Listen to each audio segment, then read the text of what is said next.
system is failing me.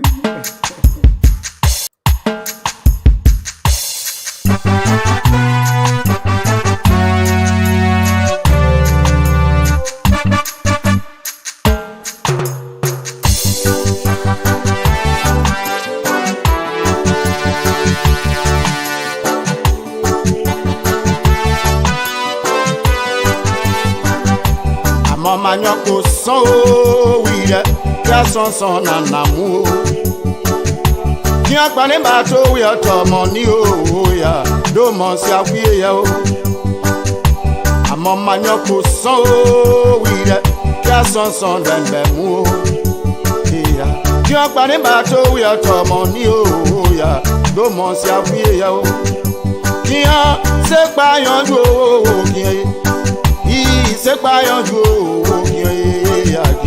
Sapa yanju ka o kian ma si apa yanju o so si olele o si olele o ya lele o ya si olele yo Amo manyo ko so wi ya son dan be mu Kian pa ni bato we atomo ni o abiyan mi do mo si awie ya o Kian se pa yan jijo mama Kian se pa yan jijo re son ke wo kian ya Kian se pa yan ju o Kian ya uri money mo re tole se ma bembe son bi Kian ya uri manjo e abato ni Passion même bobo Kian ya we money Mo retole se ma même pio abinyo be Wo kian Hello, ladies and gentlemen, and welcome to yet another edition of Tough Talking Thursday on Focus on Liberia. My name is Dennis Jar, and we are broadcasting from Atlanta, Georgia. In tonight's edition of Tough Talking Thursday, we're going to be talking tough on some current issues happening in our country. We heard just recently that the already crowded presidential field has gotten a new aspirant contesting. Her name, Sara Nyanti. Yanti is contesting on the ticket of the African Liberation League, and she's running for president. We're going to talk about that. Also, President George Weah in Israel. We saw the president at the war in Jerusalem offering prayer or doing something. We also saw that he met with the president or the prime minister of Israel, Benjamin Netanyahu, and promised that he's going to take the Liberian embassy there. Also, he received the Friends of Zion Award. We're going to talk about that. CDC primaries are in full swing. There's one, and the primaries they are going against incumbent. Even incumbent are being primaried. Those who have passed the test, including the former presidential affairs minister Nathaniel McGill, he's running on the CDC ticket. He won the primary in Mangibi. Also, there is another who has a record of academic fraud. He too defeated the incumbent in the primary, and he's running. We're going to talk about that. The United Party has launched its campaign team with quote-unquote rescue mother as the head. That's Yombly Kanga Lawrence. Well, to talk about all these, I have our friend from Kalipo Kanwekan. He is a product of the Waplo Institute, Mr. Mohammed Sharif. Mr. Sharif, welcome to the show. Dennis, it's great to be here. Let me also welcome Dr. Abdullah Dukle, joining us from the nation's capital. Dr. Duke, welcome to Tough Talking Thursday.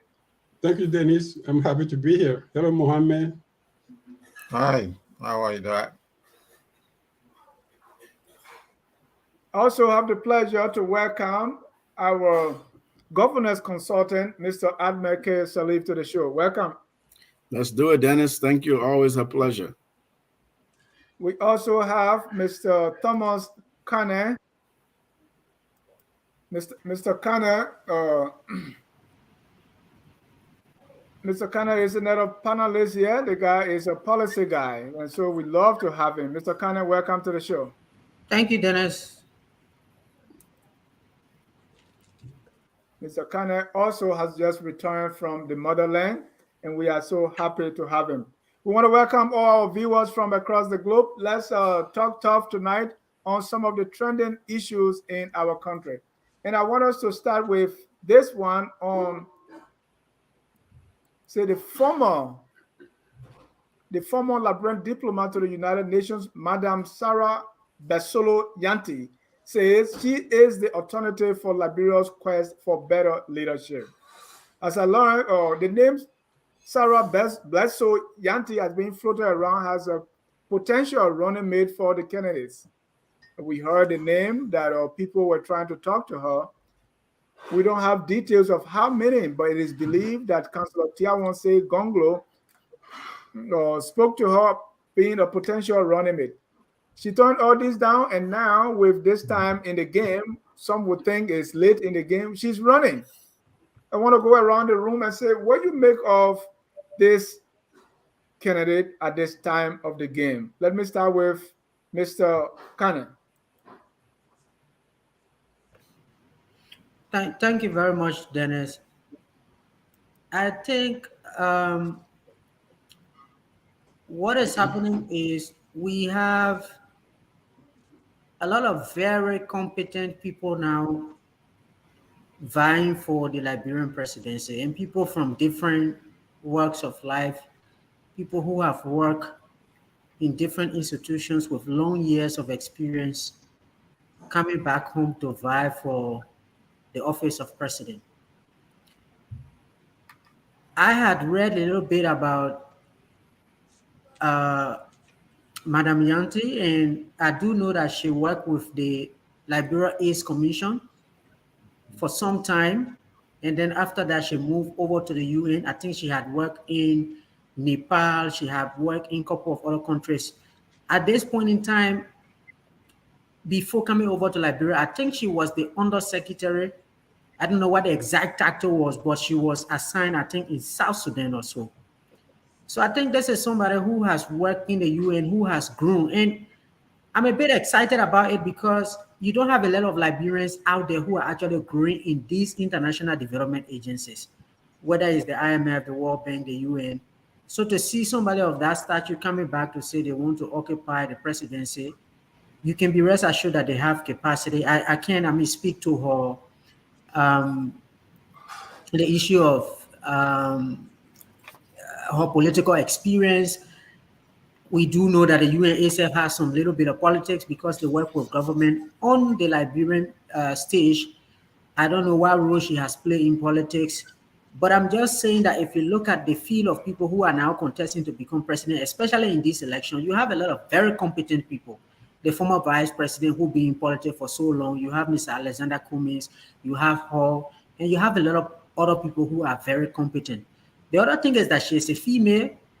I'm not sure for now. I think she might be the only presidential candidate who will be a female. A lot of the other people are male, so that's something that we need to welcome. So let's wait and see how she goes through the candidate nomination process. I don't expect her maybe to do a lot more well because this is her first time, but I think I'm just saying that based on her background, based on where she has worked, I think it's a bit encouraging to see that people of that level of experience are vying to become president of Liberia. If we consider exactly the president we have now, I think these are bipolar. So I think it's something that is welcoming. I can't say for sure how far she will go, but I think it's something welcoming. Dr. Duke, what do you think is driving this decision at this time? Right, we have other candidates, and we have heard the name that, and people are recommending her for either a VP slot or to join the race. From what I learned, she said she was not interested, and at this time she's joining. What do you think is driving this decision? What is driving the decision is simply she wants to be president. She wants to put her name in the hat and then see if he will be drawn. And I don't think there's a mystery about it. I think, no, when I first heard about her and people were talking about her as potential running mates to Cummings, Gongolo, whatever. And then she came up with an article. An article was published in one of the papers in Monrovia with her, doing some road work somewhere. So I think she wants to be, politically viable. I think she wants to be part of the political discussion. And I would have said, if you're coming this late, you get your name in, but I'm not sure how far she would go. But I think, as Thomas put it, maybe in these cases, they bring new ideas, they bring new issues to the debate, to the political debate, and people get to know them at this late. But I don't see her beating Gongolo, ABC Cummings, Borkai, or George Weah. But one could also say, maybe she's looking at the country from outside. She said, okay, anybody could do it. Yeah, that's what happens sometimes. Say, oh yeah, like when Doe was president, I say, well, Doe became president. Anybody could be president, and we're paying for it today. So what drives her to do it? Hey, I say more T-shirt, more rice, no problem. I like it. Thank you. Mr. Sharif, somebody told me, say the only ship that have not gone to Liberia is partnership, because we find it very difficult to join other people to do something. Well, I listened to her. She has some ideas, but they are not really different from what other people have expressed. So I was wondering if she could join one of those parties, but I mean, this is political season and people have the freedom. And she calls her party the African Liberation League. Little too late. I mean, people try to count Obama out, but at this time of the game, and Dr. Dukley once said the Liberian people have made up their minds already. We have just few people in the center there. Which group is Madame Yanti going for? Yeah, but first, before I answer that question, Dennis, I like the quote there from whoever you got that from. That's a very wise quote. The only ship that has not gone to Liberia is a partnership. I mean, you don't see partnership. You don't see collaboration for the betterment of the society. You have individuals, who diverge based on, personal based on their own personal aggrandizement and what have you. So, you don't see that. So Mrs. Beslo Nyanti, who is a former United Nations employee who served the United Nations for decades, has just retired and has returned home, and right away she has thrown her hat in the ring. We don't know what she stands for. We don't know what her ideology is, and so even though we commend her for throwing her hat into the ring of a predominantly male or circle, I should say, cycle or circle, on which is the best word now. But beyond that, beyond just celebrating the fact that she's a female, you don't have anything behind that, and so that's the issue. That is her predicament. What has she done? What does she stand for? But like Dr. Dukley correctly put it, in Liberia, you don't have to stand for anything, right? You don't have to know anything. You don't have to know what you're doing. What is my proof? My proof is the current president of the Republic of Liberia. He didn't have to say anything to get elected. He didn't have to know anything. Of course, he does know nothing. And so he got elected. He does not do anything, any of the things that a normal presidency would stand for, any of the things that a normal presidential candidate would stand for, any of the things that a normal presidential candidate would do. The current president lacks all of this and then some. But here he is. He is the president of the Republic of Liberia. So if you are Mrs. Beslo Yanti, you say, why not me? Why not me? You have a guy there who is very incompetent, who does not know what he's doing. He spent 2 months, away watching World Cup, and while his country is dying, and he goes to Israel and they're talking about, opening embassy in Jerusalem. And by the way, the illegal capital of the state of Israel, and that he does not understand international relations, does not understand any of the dynamics of ruling the Liberian nation state. He does not understand politics. So he is there as the president of the Republic of Liberia. So any one of us on this panel can then say, why not me? Why not me? And it's, it is what, Mrs. Bessel Yanti, I think it's picking up on. Thank you. Mr. Salim, you talk to candidates. I don't want you to give this out without being paid for it. But what will you advise Madam Yanti at this point, right? Because first of all, we celebrate that she probably is the only female in the race. And a lot of there's a profile that people have talked about her all the time, that and even offering and recommending presidential hopefuls to pick her as running mate. And so one would have thought that she would be on board with at least one, even if you are not running. But this time is she's running. This is July. We have barely 3 months to elections. I mean, she has a party called the African Liberation League. That's the first time I've heard the name. So the party is new. The candidate is new. She's going to, like other candidates, go on this nationwide tour to probably pick her vice president. If you were in a room with Madame Yanti, what will you tell her? Look, I'll say let's do it. If she hired me and she called me and she has loads of money to pay me well, I'll jump on the next flight, man. Look, listen, what I'm hearing you all say is that you present an argument that's very substantive, and then you leave the argument alone so that the argument defeats itself. I don't happen to see it that way. We've all agreed that this seems to be a very experienced individual, a Liberian woman, very highly educated, well trusted, obviously, around the world. She's worked in Yemen, the help of the troubles in Yemen, in South Sudan, in Nepal, some of the most difficult spots around the world. She worked in Iraq, for God's sake. I listened to this woman interview for the first time I ever listened to her interview on OK. And I was intrigued. I didn't know who it was. I joined her conversation somewhat in the middle, or at least she had begun her discussion. So I didn't catch her name, and I was wondering, who is this individual? Where has she been? Why am I just knowing about her now? And then she talked about the work she did at the National AIDS Commission, how she inherited some really substantial work over there. And in fact, it was her work in Liberia that got international attention.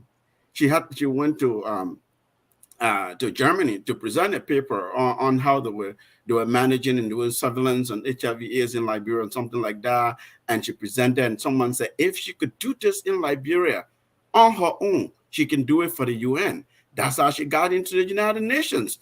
Look, in politics, there's a thing called the dark horse concept, right? Where somebody who seems to be unknown, who seems to come from nowhere, who seems to have come late in the game and forges ahead and wins. So we don't know a whole lot about her in that respect, in terms of how much money does she have. Maybe she has some big donors around the world who are ready to bankroll her campaign. Maybe she has been doing some quiet work. We just are not aware of all of those facts, right? We do not have all the fact scenarios. In Liberia, we're so accustomed to people making noise and yelling, and these are the politicians, these are the people who are well known. Well, look, there's some people who don't operate like that, and you better take them very seriously. So yes, Dennis, if she were to call today and I was in the same room with her, of course I will have to cross the T's and dot the I's properly and ask certain questions and make sure I put her under my microscope. But if she has serious money and she has a good platform, she can do this thing here. I'll help her put a solid team together and turn it around really quickly. But Mr. Salih, before I let you go, there's no history in our elections of any dark horse. Yeah, so then let her do it. Let her be the first to do this. And really, look, someone said to me, Liberia, the presidential field is as what happened to Nigeria when Goodluck Jonathan was running against Buhari. right? People didn't like Jonathan. They said he was corrupt. You know, he had done some good things, but he was really, people didn't see him in a way as a serious president. And then here was Muhammadu Buhari, who had been military head of state. His record was there. A lot of people didn't like him. He had other issues, medical and so forth. He had age and all of that. So this Nigerian guy said to me, we have a problem. We don't have any good option. If you go with Jonathan, this is the bad decision. If you go with Buhari, this is the bad decision. So you end up with one of them. Well, in Liberia, someone has made similar remark to me recently. Said, man, I said, who do you support? He said, I don't know who to support. He said, then he had a whole litany of concerns about Boakai, and he doesn't understand why people are excited about Ambassador Boakai. And then George Weah, he doesn't like George Weah. He doesn't think Cummings has a chance. He has some ideas about Cummings. He doesn't really think this is the guy who can be Liberia's president at this point. So if you go with that kind of thinking, and then you have a candidate who is coming, who has solid international record, whose international record was actually premised from work she had done home, I wouldn't just dismiss her so quickly. Thank you. Dr. Ducle, I want to see a base, right? Or the group that we think she's going to run after. Mr. Salif always talk about the three groups, the diehard, the sinners, the saints. So, I mean, where can she go? And so, and based on what Mr. Salif is saying, we already have those kind of people that don't like Weah, people that don't think having Boakai is like a second term of the UP, and some people who still think that Cummings doesn't have it.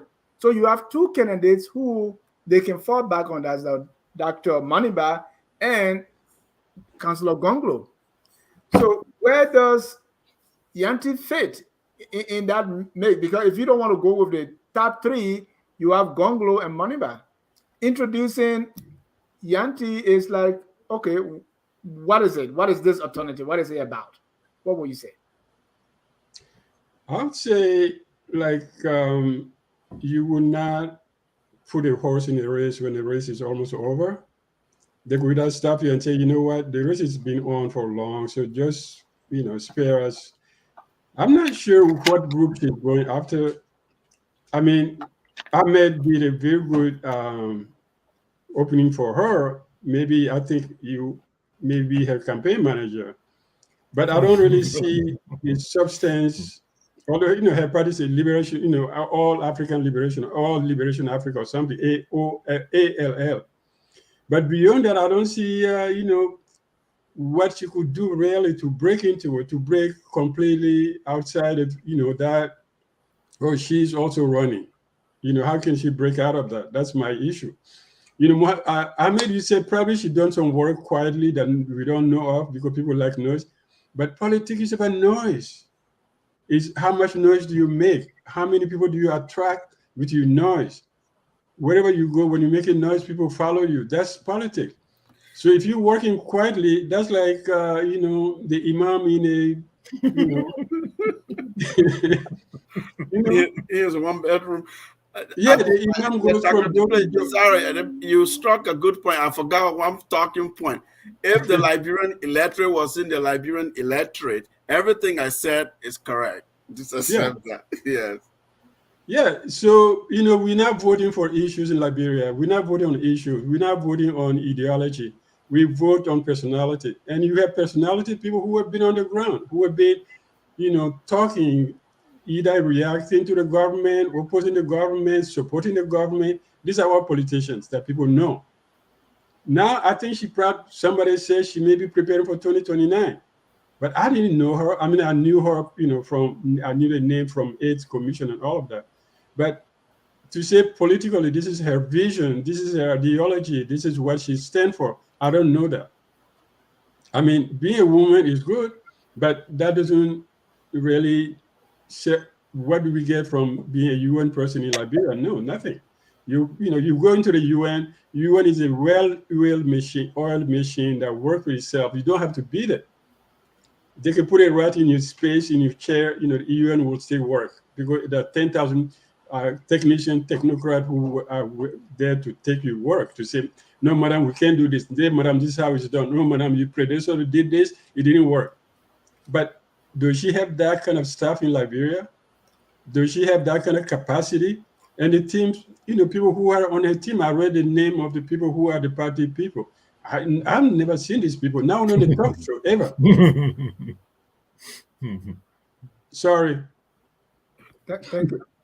Mr. Kane, my question to you is, because if something like they come up, there are always speculation that, hey, what could be this? Is someone trying to, should this be a decoy? Someone trying to use her to accomplish something?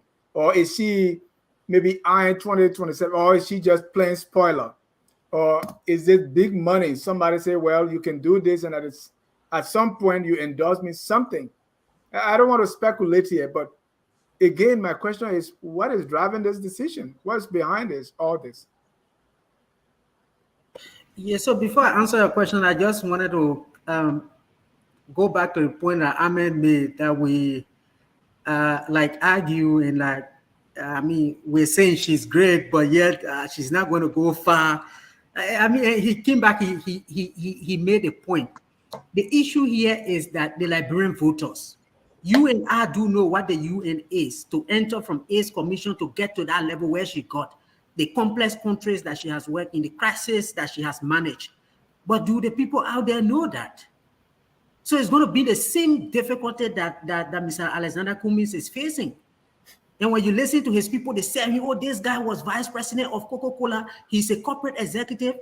But who knows that in Lofa? Who knows that in Brewaji, why you call corporate executive? So this is the same kind of difficulty that she's going to face. I was at the UN. I was helping the Secretary General. I managed this conflict. But do those boys on Broad Street know what you are talking about? They have no idea. But Thomas, how does that even translate into running Liberia? That's capacity. If you manage a crisis like the one in Syria, if you manage, I know that she was around Nepal when they had the earthquake. So if you can manage those kind of emergencies, so Liberia is a calm place now for you to be able to manage. But to come back to your point, I think there are a couple of things that can happen with this issue of ambition. There are some people who have no political ambition, but yet the ambition grows because of other politicians coming to quote you. You listen to Jeremiah Kuhn, that even before he could get to this point, it was Senator Snow who, far back as 2017, had approached him and told him that you can be my vice president. So people said they have no intention of getting involved in politics, and there are politicians who are hustling to be able to get people to either get on their tickets, they come around. And like you've said, Front Page Africa and other newspapers that have been listing vice presidential candidates for former Vice President Joseph Boakai, for Mr. Cummings, for Jawon Gongolo, her name has been among these. So it could be the point that she was sitting at the UN close to retirement and everyone is reaching to her, they are writing emails to her to say, can you be vice president? And she's sitting to herself and say, why? Why are these people reaching out to me? Maybe I can be vice president, or maybe if that doesn't work, I can be president. Also, when people grow in those international institutions, it then comes to the point where they start to think that if I can manage 4 or 5 countries under me as this official in the UN, how about managing my own country? Let's look at Ouattara, for instance, the current president of Ivory Coast. I think he used to work at the IMF. He came from the IMF and went back home and ran as a president. So working in those international institutions can also grow people's ambition. And especially when you see how you work in other countries, how they adopt these policies to move forward, and you think about where your country is, then you start to think that maybe when I go, I can do a better job than what those people who are on the ground are doing. So there are different ways these ambitions can come about. It could also be that somebody who has served in the past might have reached out to her and say, I have watched you grow in that institution, and I think you can do a better job if you consider coming to politics. Thank you. Mr. Sharia, I often advise people, there are some people, by the time they have one program, they launch a TV station, right? So, and I'm not trying to brag about focus on the, but we have so many programs making up the network. But if you have just one show that maybe is talking about the presidential race, and then you launch a TV program, So it's the same. I want to use that analogy for Madam Yanti, right? Like you have all these qualities. Wouldn't it be nice, that you join somebody, or is it that nobody wants to be part? Because it appears to me that most of these presidential candidates, they are like, lone heroes in their campaign. The rest of the people are like people following them. So you don't really see where in a political party you have, these top doors that anyone can be presidential material. But that would be good if these people could combine forces, right? And you pick your international experience, combine that with someone who has maybe economic, finance, or legal, and then we all go. But we don't see that. Yeah, well, we don't see that, and look, let's be clear. She has to be lauded, and very much so, for being a minority in a field dominated by these male candidates who are themselves very selfish individuals, individuals who themselves have not proven very much what they're going to do for the Liberian nation state. So, scrutinizing Mrs.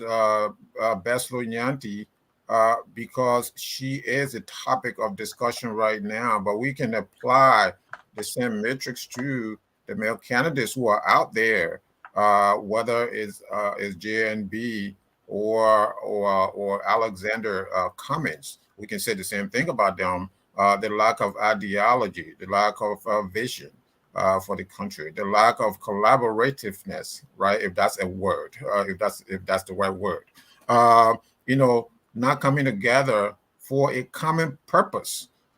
Those guys are proving that as well. So Mrs. Beslo Yanti is not unique in that position. But you're absolutely correct. I mean, you want to come back and start from somewhere, right? It's like me going now to say, I was in the United States. I live in the United States. I went to school in the States. I did all of these in the States. I have all this experience. So I am coming back home now. I'm getting ready to run for president of the Republic of Liberia. And I think that's what it is, that's what it is right now. Everybody who thinks that they can run for office will go into Liberia and run for president. This is the way it has been. I said this one time on the show, and people laugh. And I said, when time comes for election, people leave their 9-to-5 jobs, and they put five to $6,000 in the briefcase, and they're getting ready to run because you probably can get through the airport with $10,000. So it's usually around it's less than 10,000, something like $7,000, and you can talk to your wife to send the rest by Western Union or something like that. So everybody wants to run for president. It's what I'm trying to say here. Instead of, for example, starting from somewhere. So I would like Dennis to start from somewhere. So if I went back now, I want, I probably want to go home and teach at the community college, right? Or teach at my alma mater, or go to Weah and serve there for maybe 2-3 months, and people will say, well, he's crazy. What is he doing down there? What is he doing in our village? Well, I want to, first of all, give back. I think about giving back, so, and that's just me. So I'll think about giving back to people, who have given to me. I go there, then I come up to Zwedru, maybe, go teach at the community college, and then go up to Monrovia and probably, teach at the university, and make my way through education, so carve out a space for me through education, carve out a space for me this way, so that when there is time, the people, it's organic. So hopefully it'll be organic, where people can come to you and say, we think you can lead us. We think you can be our representative this time.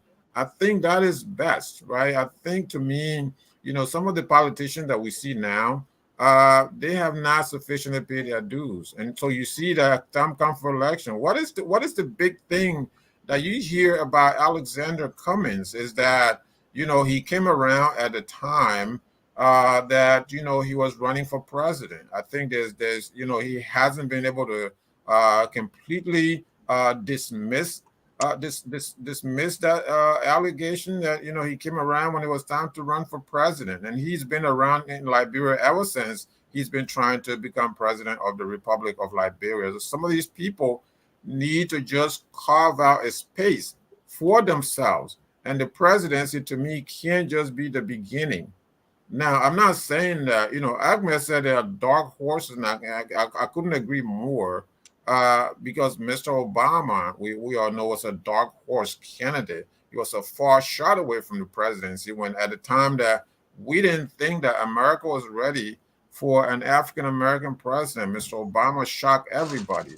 But keep in mind, Mr. Obama was also a community activist in the city of Chicago. He has served there.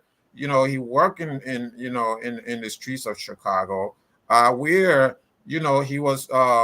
I believe he became a state representative, a state senator in Illinois, and then, of course, ran for the Senate, the United States Senate from the state of Illinois, and was elected. So he did something. It's not like he just came out of the blue. But whatever he did, compared to, say, the resume of some of the people that he went against, like John Kerry or Hillary Clinton, people didn't feel as though he had enough.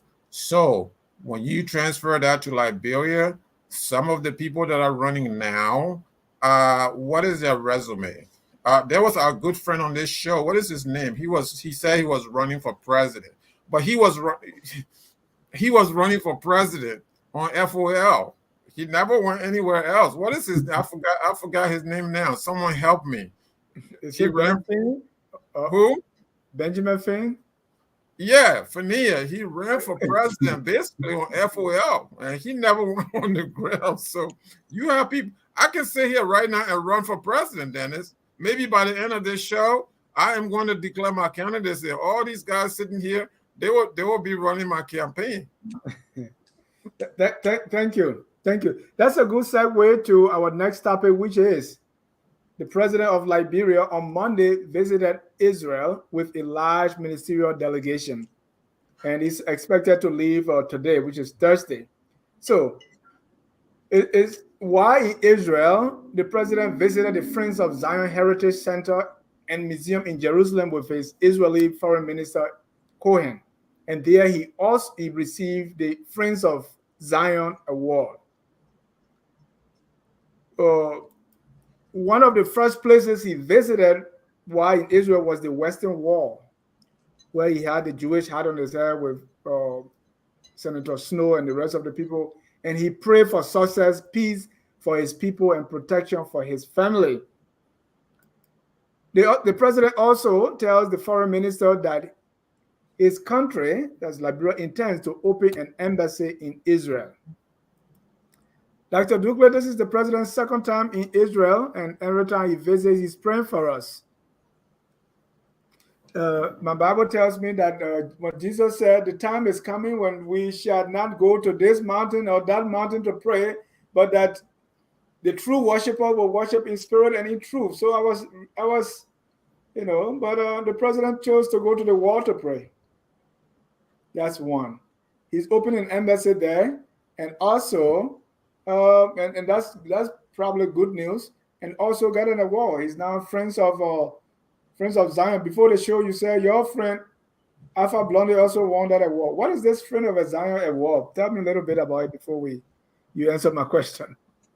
It's they give it to all the big dignitaries who come to visit Israel. You profess to support Israel, to support Israel policies, and you like Israel. Somebody will give it to you. But my point would be that if you go, Israel is, I saw a picture of the president with the president of Israel, which is nice, but Israel is run by the prime minister. So as a head of state, if you go to Israel, you're supposed to meet with the prime minister. The president is a ceremonial head. He doesn't run the government. He doesn't do anything. He makes no policies. He's just there. They come up and say, okay, we have a new government. He signs on it. They say, we dismiss the government. He signs on it. So he has no real power to do anything policy-wise and politics-wise. So that's my only reading of this thing. But, going to pray in Jerusalem, and opening an embassy. All of these are beautiful thoughts. I mean, Liberia and Israel have been very good friends. In fact, Israel helped Do get back to power on November 12th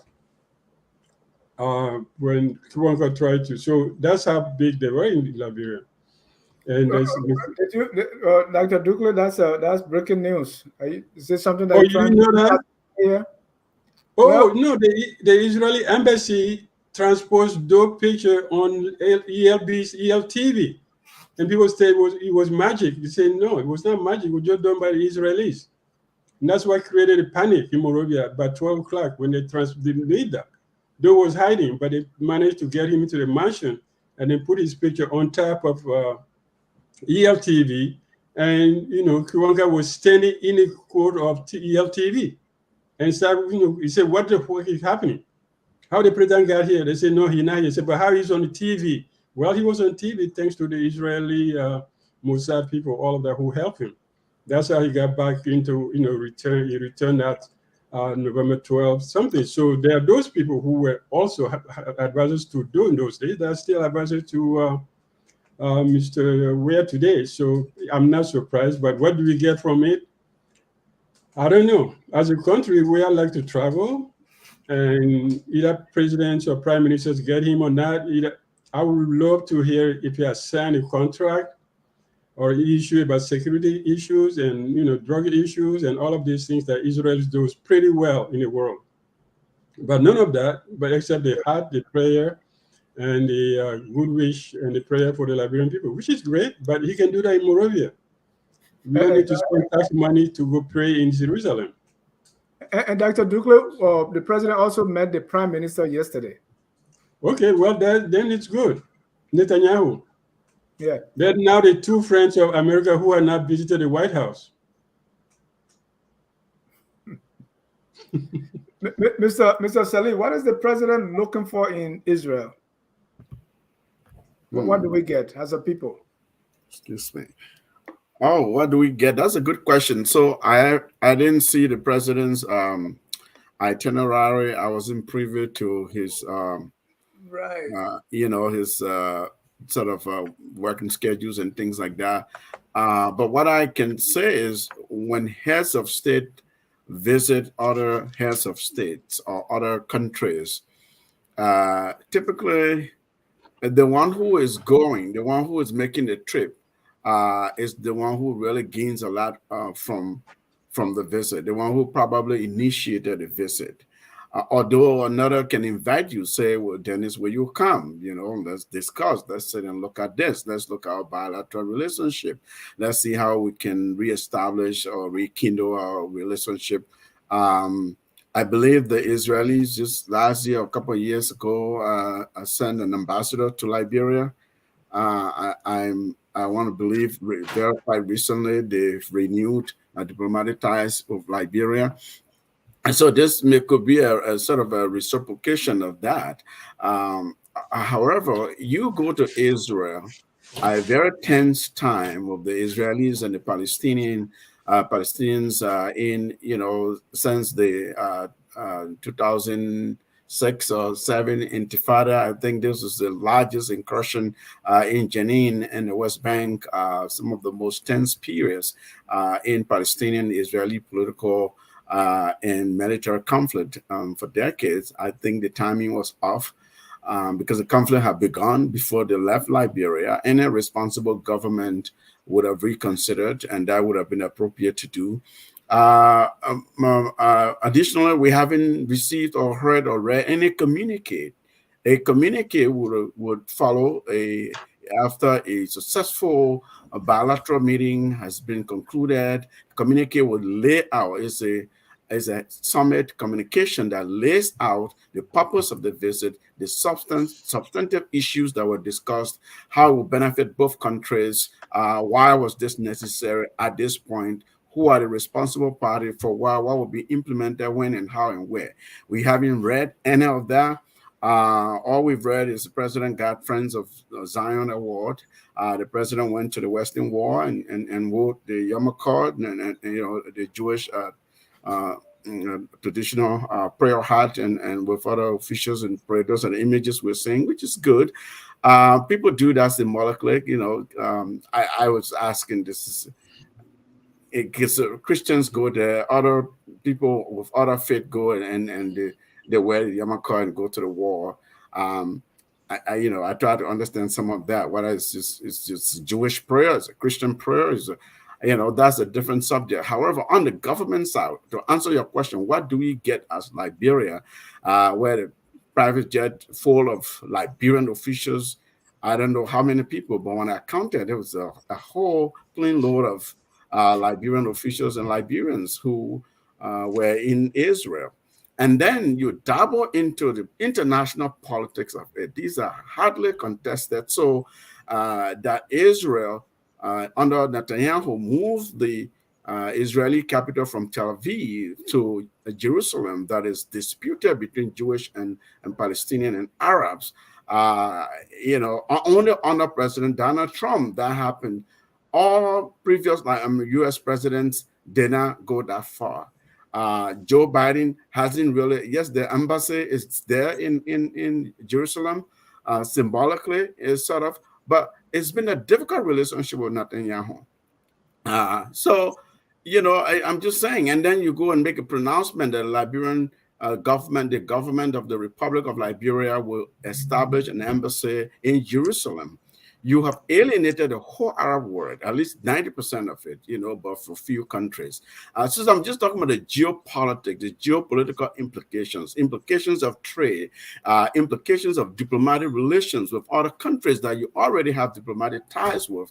Not understanding those intricacies and those complexities, I think it just portends problems for Liberia. That's a very important angle there, Mr. Kane.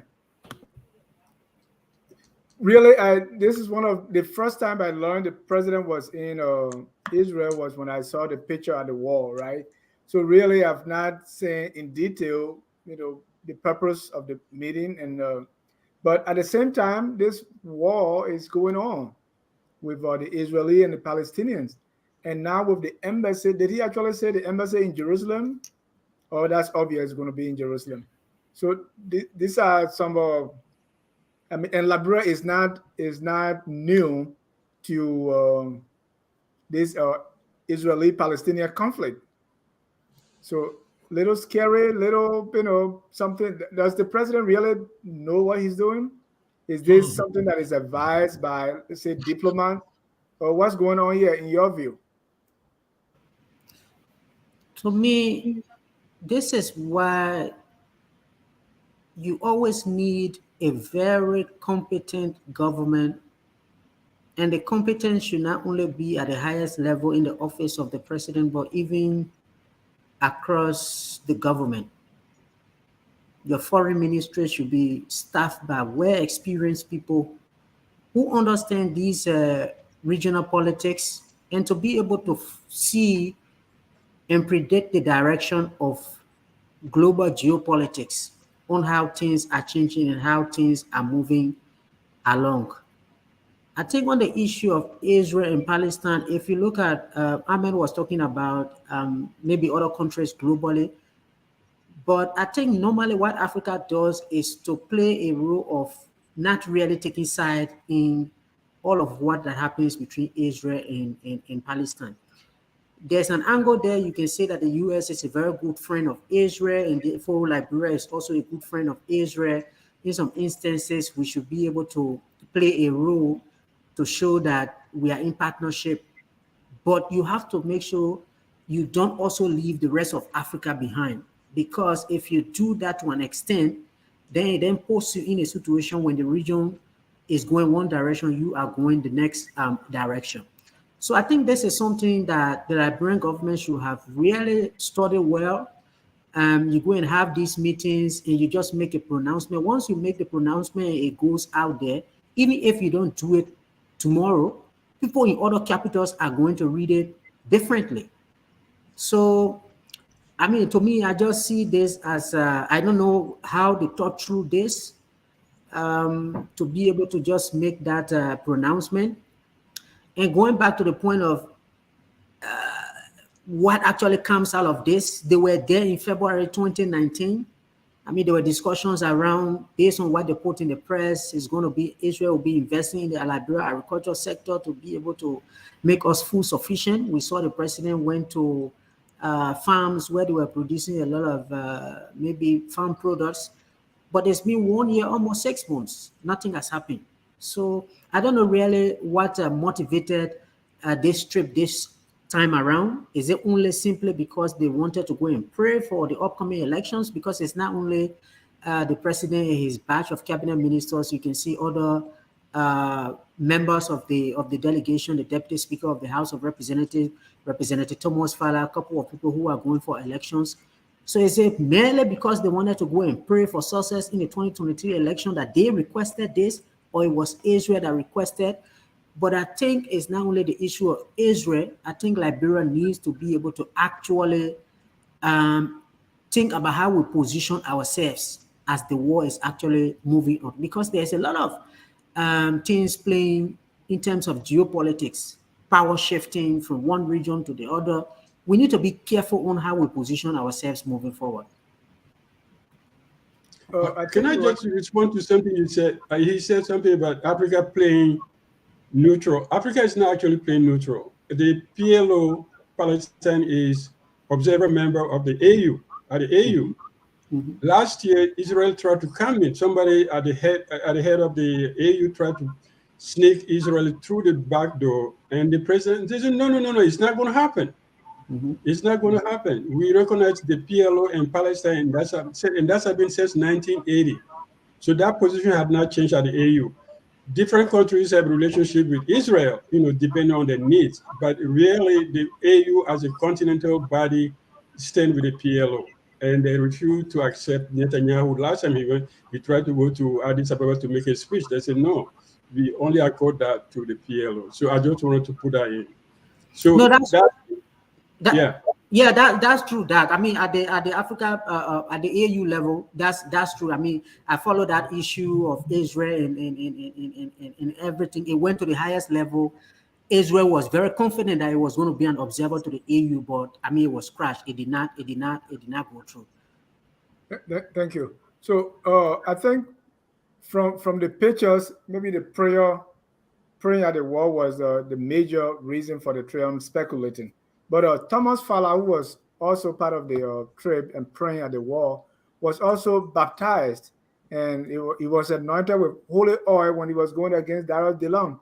I don't know what happened with that baptism that he needs another prayer, but that's between him and his God, okay, to get more prayer. You can be over anointed, so that's good for Mr. Fala.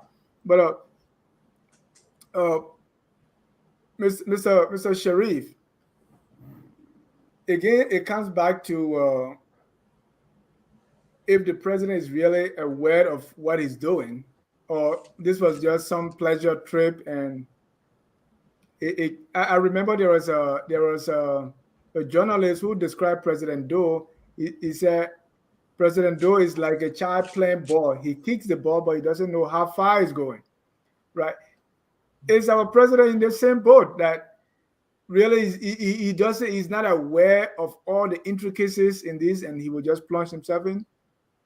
Yeah, speaking of President Doe, there for a second, President Doe said that, they asked President Doe a question in Tel Aviv, and the president has said that he intended to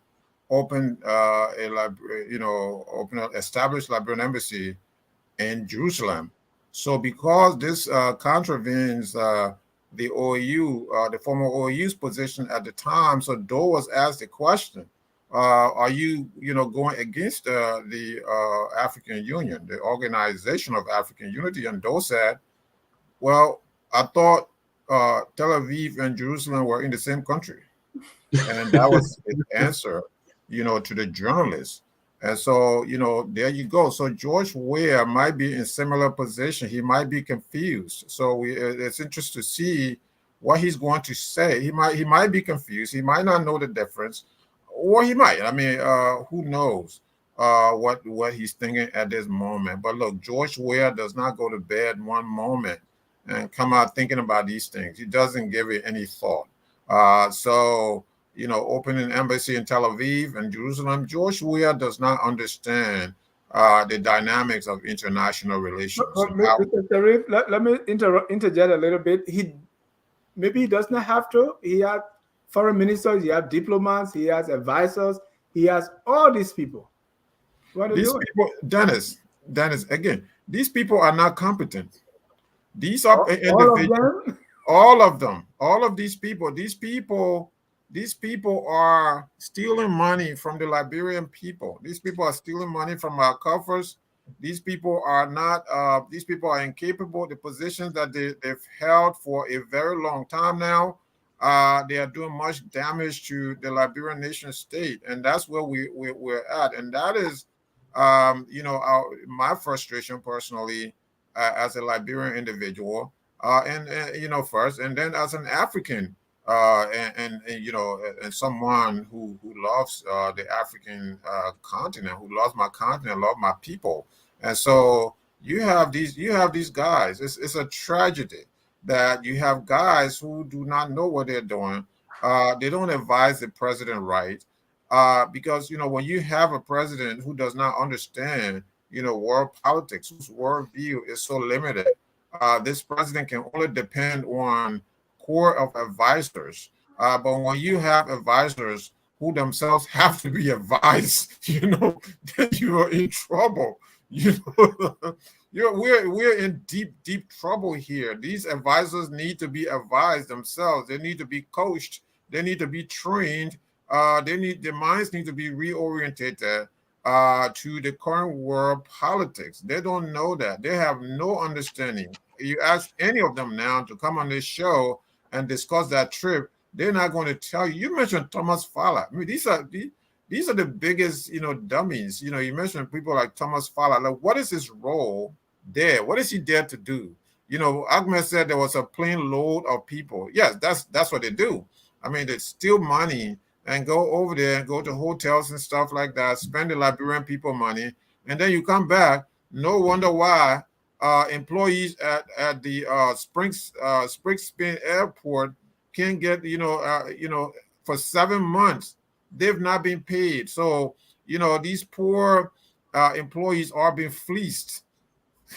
They have been fleeced by a regime that doesn't care for the well-being of the Liberian people. It's a tragedy. So why is in Israel? So look, you've continuously asked the question, why is he there? One of the things that emerged was Prime Minister Netanyahu said that he stands for Liberia, and with Liberia's in Liberia's quest for its economic and agricultural growth. They mentioned agriculture. So how many times have I have to say that George Weah did not have to go anywhere? So you go to Israel to beg the Israelis to grow your agriculture. Israel has no land, no fertile land of their own. So you're going to them to come to you and make you food self-sufficient. Maybe you're going to them for military supplies, as Dr. Duplessis said. During the war, actually, there was an Israeli military advisor who was shot in the front line, who came to JFK and was there. So the Israelis were with the Dole regime, even in the dying days of that regime. And so George Weah is probably there for military supplies, for different things, agriculture, as they said, but that remains to be seen. Thank you. Ladies and gentlemen, if you are just joining us, this is Tough Talking Thursday, and we are broadcasting from Atlanta, Georgia. And if you think that it's not tough enough, we're going to toughen it up. The United Party has announced its campaign team for elections 2023. At the party, on the birthday party of Senator Yombly Kanka Lawrence at the Farmington Hotel, the names of the campaign team were unveiled. And with Yombly Kanga being the chair of the team, we have the Maryland Senator James P. Banney, chairman, who is also chairman of NPP, as the vice chair. Ami Moda, the former Unity Party chair, has the vice chair for planning. Tanola Vatplat, Vice Chair for Technical Services, and Madame Mandela Cooper as the Vice Chair for Fundraising. You have other people like Amanjala, Sando Johnson, Darius Dilla, and so forth and so on. Mr. Salif, what do you make of this campaign team? And one thing I've noticed too is I was thinking, okay, who are the Unity Party members? But again, it's a campaign team. You can get an all-star, right? But what do you make of the makeup of the campaign team? Look, in other countries, you don't have a campaign chair, campaign vice chair, and all of that members. You don't have the sort of stuff. Those are very ceremonial positions. Some will say, yeah, they're consequential. Maybe they'll raise money or they'll spread the money around. The perks will go to people. What matters really is the campaign manager and the technical people underneath the campaign manager. You campaign manager, the treasurer or the finance person, the person responsible for research, the legal affairs, research and communication, because research will be looking at opposition research, will be looking at candidate research, will be, and then strategy people. Those are all underneath the campaign manager. A campaign manager is responsible for helping the candidate craft a message, draft a campaign plan, and deliver that message to various audiences and voters based on different interests, different regions, and so forth and so on. And they're also responsible for running a campaign organization so effectively, efficiently, so that they're able to get their win number and win, right? So the whole litany of things I could go into. Mr. Salif. Are you saying, is this just a matter of semantics, or are we supposed to expect a campaign manager instead of a campaign? Yes, in other contexts, other countries, go do your research. You don't have campaign chair, campaign vice chair, and all of that. You have a campaign manager. You don't know, or I don't know. Our politics is based on personality. Our politics is based on appeasement. Our politics is based on self-aggrandizement, positioning for what role I will play in a would-be government. So if I'm the campaign chair now, if I'm the campaign vice chair, it means that I'm so strategic. I'll be in the room. I'll influence decision making. I'll have such access, unfettered access to the candidate, and therefore I'll also be part of any transition team. And by extension, I will have this big shot job. If I'm already a senator, I don't know. It brings some trappings. I mean, my people could get jobs and I could have influence. All right. Or the resources will come around, will run across the country. If you are the chair, you get to tell the campaign manager, you don't matter really, just do this, just do the work. And this is how we'll do the budget. This is how we'll do the money. I'm not accusing anybody of anything. I'm just saying in our context in Liberia, that's how they run it. They have chair, vice chair, member. These members are doing nothing, like literally, they're doing nothing. They're just members. They come to some meeting, they go around, and perhaps they go to rallies, and they travel around the countries, different places. That's what they do on the campaign organization's dimes. Those who should do the work traditionally are the ones I'm telling you about. I'm here to tell you now that who matters is the campaign manager. It's so strategic as to who you pick as a campaign manager. Run it as a private sector organization, someone who knows how to manage people, how to manage messaging, how to do PR, how to hire people to do research, to do strategy, to look at the money, to look at the media, all of these things, and then transition such a candidate who then, if the candidate is successful or seemingly will be successful at winning the election, help them transition to a government, to a point where the campaign manager hands over to a transition team. Now, at transition team level, you're free to have chair and vice chair and all those people now. But our campaign organization, since 1847, I only in Liberia have seen and heard that, right? It's important, Dennis. It's important to point this out because of the role of a campaign organization. It's not just, okay, Mr. Barker's name is campaign team. The Cummings people, you ask them, they say, well, that is not really our campaign organization, this team Cummings, So you gotta look there and say, all right, who are these people? Why are they here? I think because what role do they really play? I think because the election commission has something called campaign has not started, so maybe they are trying to kind of dance around that.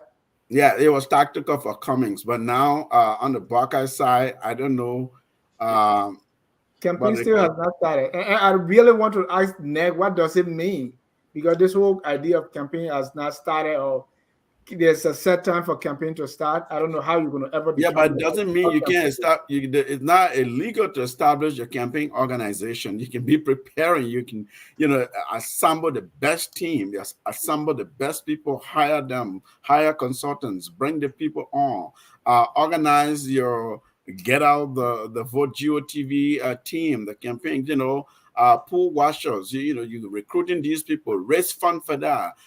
Candidates should raise. You have to have a campaign organization. Even to this point, we were just talking about Mrs. Beslow Yanti saying that she's a late comer in the game. Here we now saying campaign hasn't started yet, and so you can't name your campaign team. Who are we really? What do we really want? Listen, you have to have an organized team, plan, and put it down on paper. Follow it to the letter. That's how campaigns get successful. Thank you. Tom, when Jeremiah Khan was picked as the running mate, there was this scuffle, and then Senator Lawrence was kind of going, kind of running away from Buckeye, and there had to be some talking going on. And one of the things we heard was some of those sweetness on the cake were, hey, you're going to be the campaign head. We're going to give you some ministry. So part of this has come to pass. Okay, this is like this is what you get for agreeing to be on our side. And maybe Mr. Saliva is correct that they're really not putting a campaign organization together, because who knows, maybe Yombly might have not been the best pick for that, except that they have to do this as part of the deal cutting. But the 1 second to the point where the Election Commission says this is the official campaign period in our electoral laws, it is only within that specific timeline you can use the word vote. Vote for this person, vote for that person. So until campaign opens, you cannot officially ask the electors to vote for a specific person. But that doesn't mean you can put your team together because they are not going to say vote. But to the point, that really doesn't make any sense, but that's our law. Yeah, that's the way electoral regulations and laws are written. To the point of Ahmed, that this is a little different. I think it goes to the issue of accommodation. And it happens a lot in the public sector. I mean, we saw, for instance, Madam Seli created a position at the Ministry of Commerce for former representative of District Number 8 when the position was not there. So often in the public sector, when you want to accommodate and you want to bring people on board and the structures don't accept for it, then you have to retweak the structure to be able to create what fits it, right? So I don't know for sure whether the campaign manager position was already reserved for the senator of Bond County, and therefore they needed to create another layer, because it becomes a little interesting. The manager and the chair. The manager is working on the chair when traditionally across every other country, the campaign manager is that person that manages the campaign and drives the process. But again, maybe it's more as an executive position where the manager is going to be reporting to the chair. Yeah. But there's one position on that team that really was interesting to me. There's a position there called campaign liaison. And that is like very interesting to me. But I think since the team was named, there are different. I mean, I've been following the responses back in the country. There are some people who are saying that the campaign team is made out of people who have experience in winning elections, and therefore they will bring that experience to the campaign team themselves. And then there are some people who are saying that the campaign team is not really, in terms of demographic, it's not representative because there was no young person that was actually announced on that team. But I think the response of the Unity Party is that is the first a segment of the members that make up the team. When it's brought in, I think other young people will come on board. There are people who are also saying that some regions and some counties are not represented. And I also hear people saying that in terms of religion, it appears that the Muslim religion, I don't think, is visibly represented as part of that team. So there are all of these things that are coming up. I followed the campaign spokesperson at OKFM who said that they accept these criticisms and they are going to work on it. But the responses have been mixed in terms of what the representation is. But again, people are saying it's a strong team. They themselves, they have won elections, and therefore they will be able to help the former vice president with his campaign. So I think the work begins now. They have to really be able to prove what others are saying in the Unity Party. We'll have to wait and see what the broader team is going to be. But again, when you are launching the team, then what is going to be the title? So I think we are just going to have member 1, member 2, member 3, member 4, member 5, until they reach to member maybe 100. And so to be clear, Yomli Kanga is the chairperson. Yeah. We have Senator Moi as the campaign manager, Mo Ali has the campaign spokesman, and Jacob Smith has the campaign liaison. Senator Ibrahim Dallon has member and chair of the Monserrato campaign committee. I don't know if they're going to have chair for each of the counties. I don't know who I can nominate for sign-up. But Mr. Sharif, we still got some other things, right? And with this kind of structure, which is Mr. Khanna is saying, well, maybe they're doing this to accommodate people. We also have this funny thing of, and maybe it's something new in Liberia: Rescue 1, Rescue 2, Rescue Mother, Rescue Auntie, Rescue Uncle, and all that. Does that sound funny to you? Like this, it does to me. No, it does not.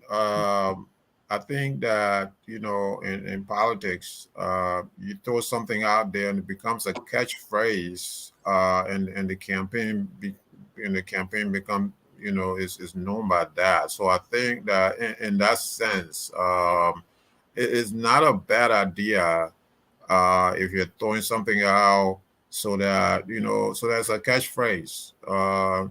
Higher heights for total involvement, mat to mattress, those kinds of, slogans and catchphrases can catch on if it really means something to the voters.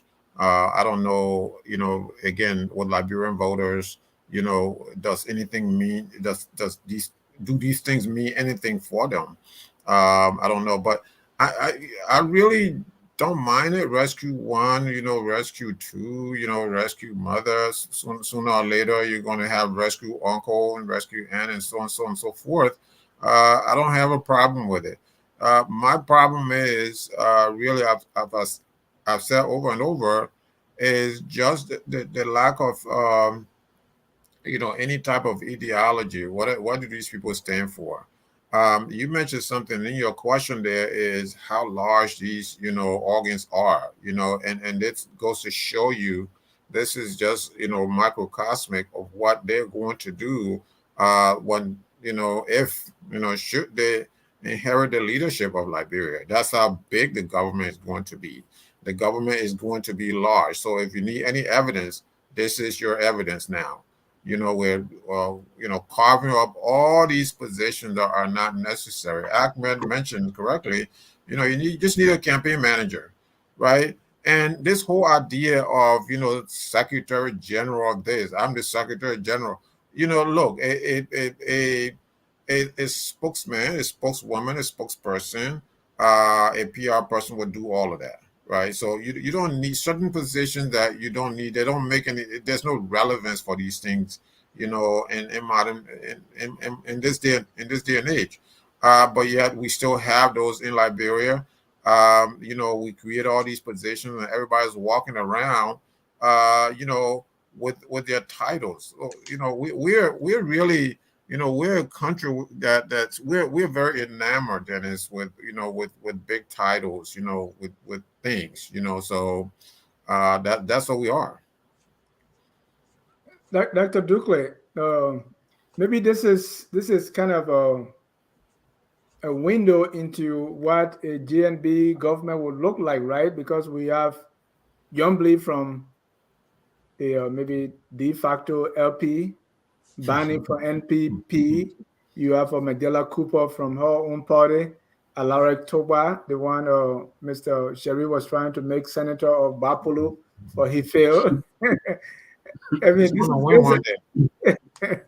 this is an all-star team, right? Does that send a message that hey, maybe Waka will have this coalition government, maybe, or people are going there that thinking that oh, this guy looks like he may win, so let's go there and get something. Well, I think you could say both.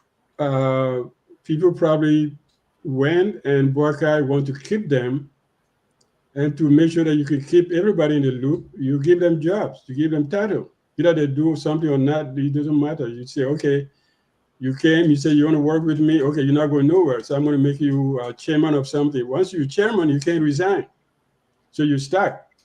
So I think there's a precautionary thing here about Buakai is doing, bringing people on board, give them titles. But really, as Ahmed said, the only people who matter in this whole process, candidate, you have the candidate, one, not the vice candidate, it doesn't really matter. You have the candidate, the campaign manager, and communication director. That's your campaign structure from top bottom. Everybody else is hang-on. Candidate, campaign manager, and communication director, period. They don't have that. They are spokesman instead of communicator. Yeah, communication is part of the spokesman. That's but not just one piece of communication director. Yeah, communication director. Under the communication director, you have the campaign spokesman, because they craft the messages together, and then the campaign spokesman. Let's say the candidate says something today. Communication manager either prepared a statement beforehand or afterhand. He will prepare another statement for the press, and that goes to the campaign spokesperson who would deliver that message. So that's all you need. So you have a streamline. You have to be able to streamline your communication. That's because campaign is nothing but communication. You're trying to sell. You're selling ideas. You're selling yourself. You're selling your program. So it all comes down to who can best sell you. I can say this, but I think Prince Moy is good as he won election 3 times. That's excellent. But is the job of campaign manager, which is a 27-hour job every day. You work 27 hours, compatible with somebody who is a sitting senator, having to run his Senate office and take care of his constituents and take care of government issues. Because campaign management, you cannot do it. We can't do it on half time. You can't do it in a part-time job campaign. You have to be there 27 hours every single day. So I think it's a little bit too heavy, but then again, I think it responds to the need of Buakai getting all this support from everyone and then wanting to keep them. And the best way to keep a Liberian man somewhere, give him a title, even if you don't pay him. We see a lot of that today in Liberia. Even if they don't get paid, they still go to work because they got a title, doctor, professor, minister, ambassador, chairman, vice chairman, blah, blah, blah, blah. Say you got paid? No, man, who need money? I only campaign for the old man. When he become president, I get something. I mean, to choose a campaign manager, you have to still go to Vote Rich, because this Vote Rich here, I don't think. But no, I think the campaign manager is the one person that matters. That person has to be a technocrat. It's a technical job. It's not a political job. As I might say again, can Moy do it? Can Moy really do it? No, the campaign manager doesn't get into speech making, and all of this. Sometimes, that's not it. He created infrastructure of the campaign from A to Z, and he has everybody under control. But when you have a campaign manager surrounded by other senators and power like-minded and all of those things, you create a bottleneck of, no, I need to know, no, you don't do it, no, you don't do it that way. You spend 10 hours discussing something that one person could say, okay, let's do it this way. If it doesn't work today, tomorrow we try something different, because that's how you run a campaign. But you don't have 10 people, bureaucrats sitting down discussing a campaign issue. It doesn't work that way. Not in my experience. Thank you. And Mr. Salif, I want you to speak last on this so we can move on. Is we complain of the legislature, right? Every time people complain, but Mr. Bwaka seems to love these guys in the Senate and in the House, right? Even the top two people, the chairperson and the campaign manager, are all sitting senators, right? His vice presidential running mate is a senator. What's about this Senate? Is it because they have money, or may I say they have amassed wealth because they paid themselves? Or is that what Mr. Waka is really looking for here? He's he kind of go to the house a lot, on Capitol Hill a lot. Or has he have friends there because he worked there? Well, it's a little bit of everything. He has friends there. He worked there. At the Senate, uh, but we can discuss world politics, how campaigns work in other countries, all we want. We have to come back to Liberia and say, how does it work in Liberia? How do you win elections in Liberia, right? So some of these people are heavyweights. They themselves have won elections, presumably, seemingly have won elections.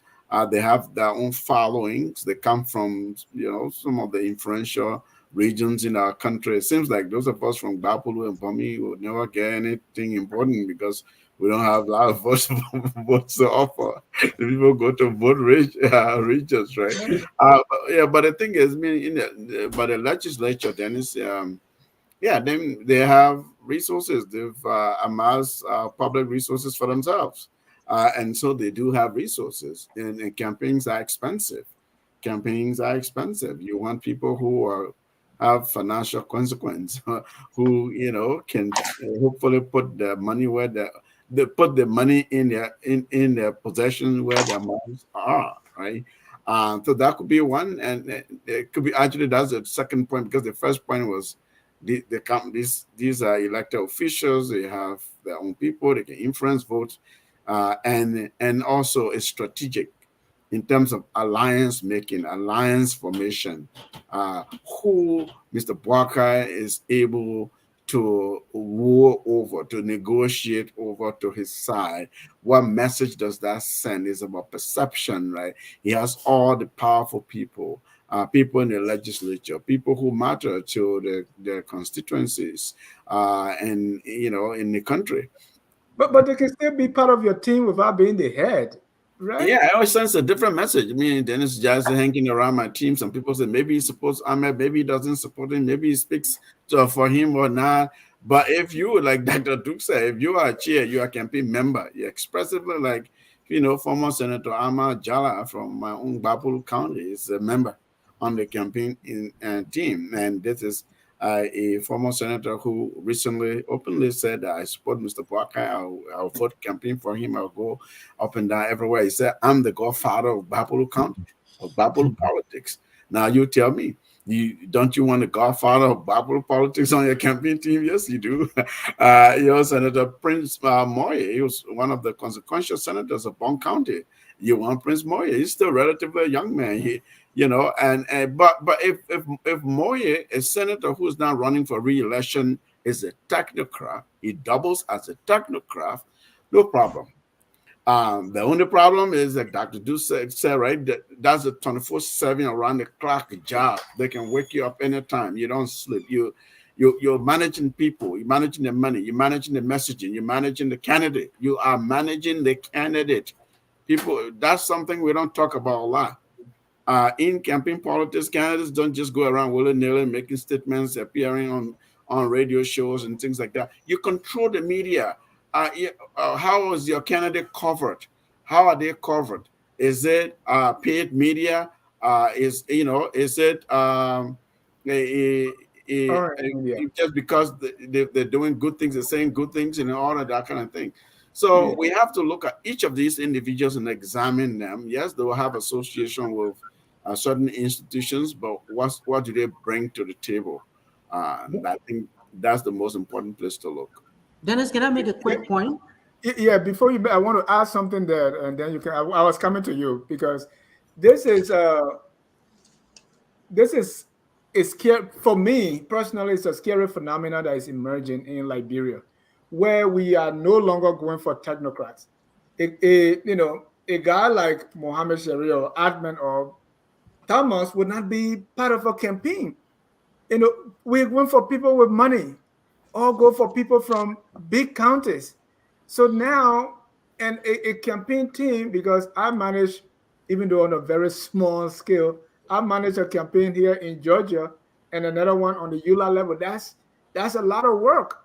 And we are no longer going for technocrats. We are no longer going for the smart guys. We are no longer, getting geeks to work the control room. We are going for vote-rich counties, people who are senators with money and all that. That's scary for me because I may never have a place in Liberia. This is personal for me, Mr. Kane.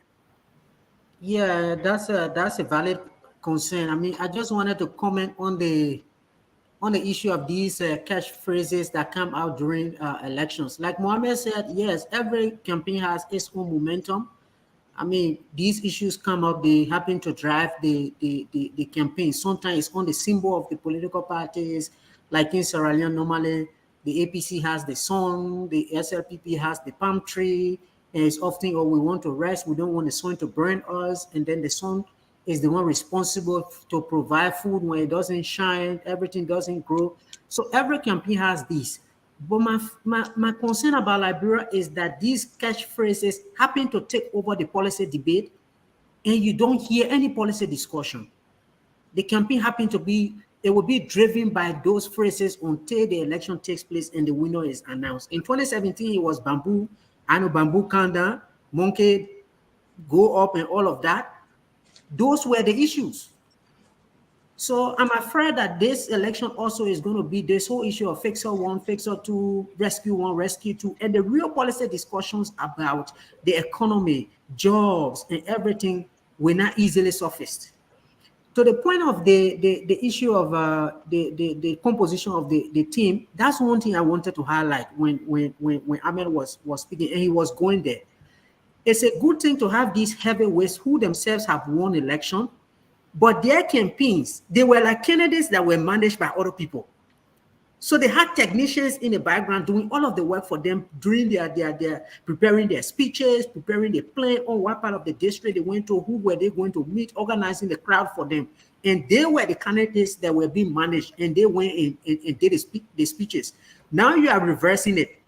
So Moye is going to be the campaign manager. He will have to do the plan. He will have to do the preparation and everything for Ambassador Bouaka to go and present, and he manages him. So except the person has a technical background, but to be able to flip from being that person who's been managed to come into the position of the technician, in some instances, it can be a little difficult, especially when they've been in the house, when everything is prepared for them, they have their own staff that work for them. So it will be interesting to see how that works. But I think if you look at the way the team is composed, Tonola Vapla, for instance, I think in the last elections, he also played a role on that campaign team. And I think they made him the vice chair for operations. So maybe if there are gaps on the team, they will be able to fill in. But really, like you say, I mean, the issue of technicians not really surfacing. The current government happen to have thrown the technicians away. We work with what we have. It's not very good for you who are a technician. I don't know which campaign team you're going to manage, but that's a major concern. Yeah. No, I'm terrified about how things are going, and I come from, a minority ethnic group in Sino. So if you are not popular, if you are Kisi or Gola, nobody's coming to you, right? You got to go to vote rich and all that nonsense. So Jerome gave me, I just want to highlight a point here. He said, you notice that everyone here is Muslim, so there's no surprise. So these are some of the things, right? Because I do not believe everybody on the panel here is Muslim. So people throw out some of these even if everybody was a Muslim, what does that mean? I mean, people come here to contribute their expertise, to contribute to the public discourse for their country. You forget your religion. You forget even what religious tradition you come from, right? And try to be objective and discuss the issues. And someone comes from somewhere and hinges on this one thing that hasn't carried them anywhere in their whole life. The whole country is still pretty much in the dirt because of this kind of petty narcissism here. It's just sad. But I think that there's this issue of people just looking at names and concluding what religion you belong to. I'm a Christian. So to just look at a name anywhere and say you are Muslim, that's crazy. Yeah, right. Who did that come from? Jerome? And Sam Waller replied and said, this is very inappropriate for you to say. Focus on Liberia assembled the best panel on the planet anywhere else in the Republic since 1822, and you can. Now, Dennis, if I would say something, right? So you can take that to the bank. Dennis, if I would say something real quick. So, and Jerome is supposed to be a host on Focus on Liberia.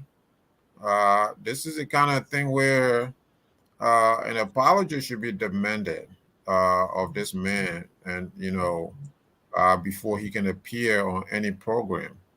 And I will, in this public manner, demand an apology of him, or call for his expulsion from this platform as a condition, as a condition for his return. An apology is appropriate in this order, because he's very famous for making these kind of comments. Right. Yeah, talking about Islam, I would like to say something that Prophet Muhammad, peace be on him, said. He said, "Leave small people to their smallness and keep going." That's all. Okay. Leave small people to their smallness and keep going. Yeah. Right. Don't waste your time. And Mr. Gayman, first of all, is the statement you made is not true, and you are trying to imply that because someone is Muslim, so his thought process or his contribution issue will be a certain way. That too is wrong, and we need to refrain from making these kind of presumptions, assumptions, and conjectures. Don't let me go. Small mind. Leave me alone. Small mind. Leave me alone. Let's go on our show. That's how people got killed unnecessarily. Yeah, so Dr. Dukla, small minds. Liberia had a lot of small minds, like Mr. Gayman, and these are the small minds that build up, the war. And we thought, this is what we thought before. Oh, just leave them alone. But he's speaking from a deep core. He's speaking for a French element that's very destructive. That's very they're very hardcore and baked into their sense of arrogance, and their sense of destruction, and their sense of not accepting, intolerance, and all of that. But certainly I'm not mad at him. I will, certainly like for him to be on here to, so that we can hash out some of these things. I would really prefer that, rather than say all of what I'm saying now while he's not on. But I'm sure he's watching. I'm sure that, he will do the right thing. Thank you. Ladies and gentlemen, this is Tough Talking Thursday, and our last point here, which I want to be very quick here, is the CDC primary. We'll give each of you a minute to comment on that. CDC, whatever it is, they are having primaries. They are even primarying the subject, even the incumbent, to primaries, and I think that's a good thing. And we want to see primaries in the Unity Party. We want to see primaries in the LPP and all the other parties, ANC. We want to see primaries. Why are we not seeing primaries? And they are talking about the CDC primary, and then one of the people the primary produced is Nathaniel McGill, who was sanctioned. People try to say, well, he shouldn't run because of an American sanction. I don't believe that, but I can let you comment on that. Another person produced by the primary is someone who's been fired because of academic fraud. And I don't know how this can happen. First of all, he, according to a Daily Observer report, he came out and said, I graduated from this university with credentials, and so he got a job. at the Justice Ministry. When it was discovered that he was a fraud, they fired him. So the next thing he did was he got his name on the graduation list.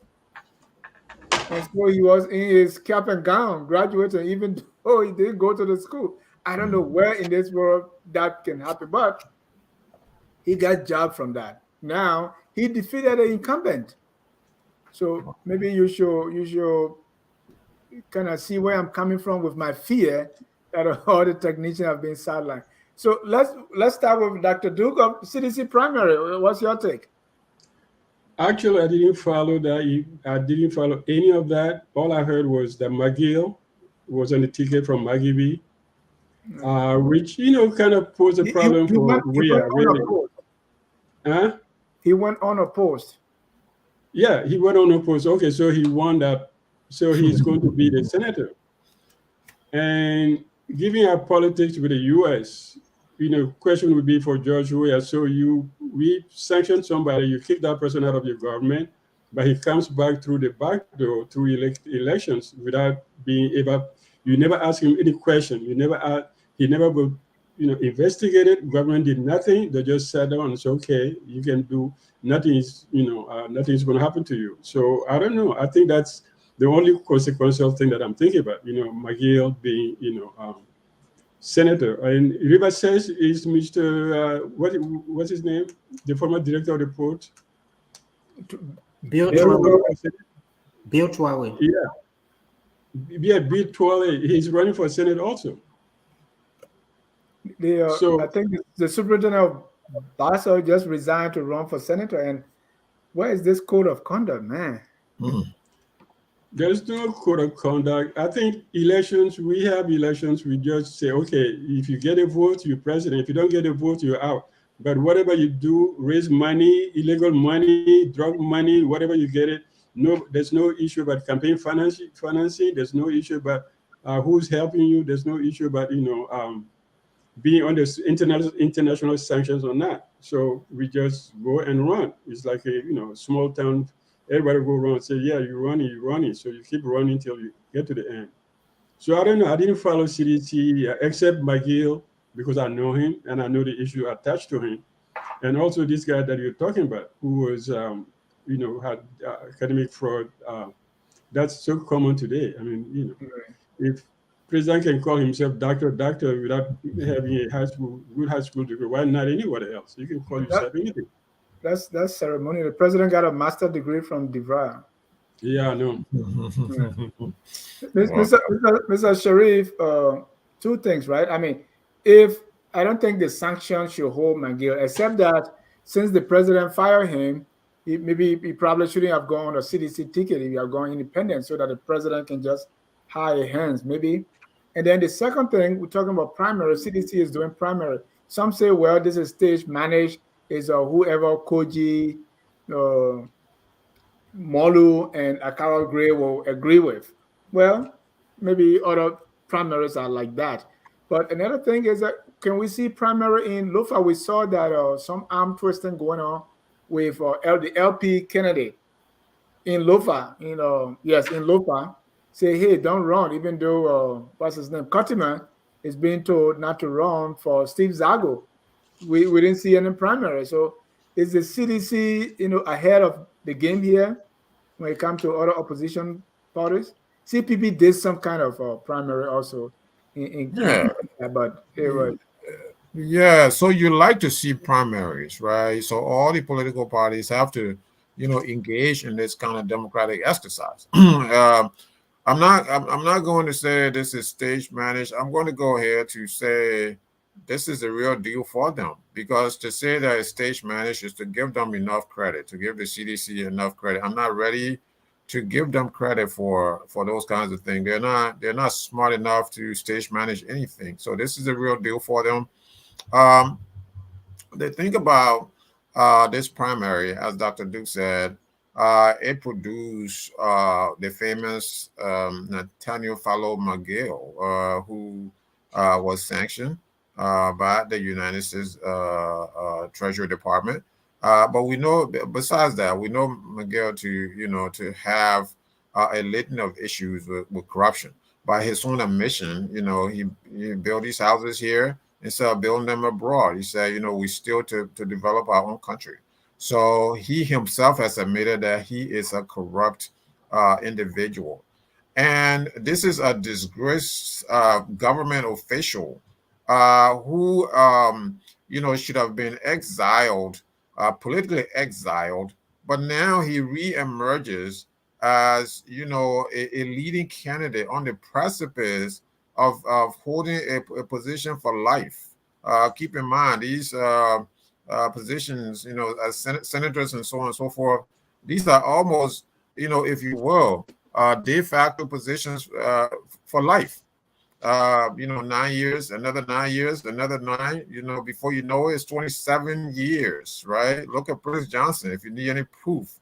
So, and I want to digress for a minute, if you allow me, is to say that, the Constitution of 1984 was a terrible document in the sense that, it created all these different things of, where do you see a senator holding office for 9 years? So they sweetened the deal for the military autocracy, for the military junta, and the military used that against the so-called progressives who put this document together. It was a terrible document. Amos Sawyer and others needed to explain to the Liberian people why you give us a document now where if McGill is going to go into the Senate and sit there for life.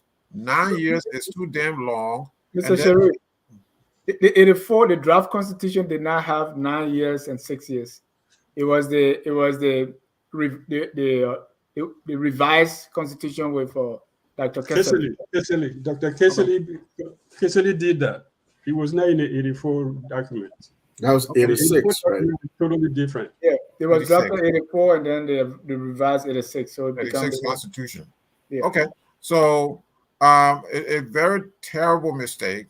And what we got later on was that, they needed to make sure that these guys, because that was the only condition under which they would have left office. There was no way that they were going and we had an opportunity to change that, right? Yeah. We didn't. Even Right, Ellen set up the group to change that. Yeah. It didn't work. Yeah, and then the guys were pardoned and all of that. The military was pardoned, and then we've had opportunities upon opportunities. How many times we've said that on this show? Opportunities under Ellen Johnson Sirleaf, who wasn't keen on doing that because again, anytime you have someone in the executive mansion, they're not really trying to shorten their own time in office. So we're left with a terrible document. And anytime I see a Nathaniel McGill run, who's on the precipice, of winning now, I go back to the Constitution because what is the remedy for us now? Where can we go with the way the Liberian people vote? Of course, he has the money, the stolen wealth from the Liberian people. He's going to get elected. Okay, if not now, sometime later. He's still relatively young, so he's going to get elected at some point somewhere, maybe in the House if he doesn't get this one, but he's around now in the corridors of power. So all I'm saying is the Liberian people should be outraged now. People should have demonstrated, protested that no, never, his name should never appear on the ballot. Never should his name have appeared on the CDC primary. So it was terrible. Much as the primary is a good thing, but that name that appeared on the primary, Nathaniel McGill, it's a terrible, terrible decision that was made by the CDC, and it's a terrible decision by the Liberian people to sit around and allow individuals like that who's stolen the Liberian people money to allow them to run. You've allowed George Weah to rule for how many ever years now. He's going for a second term.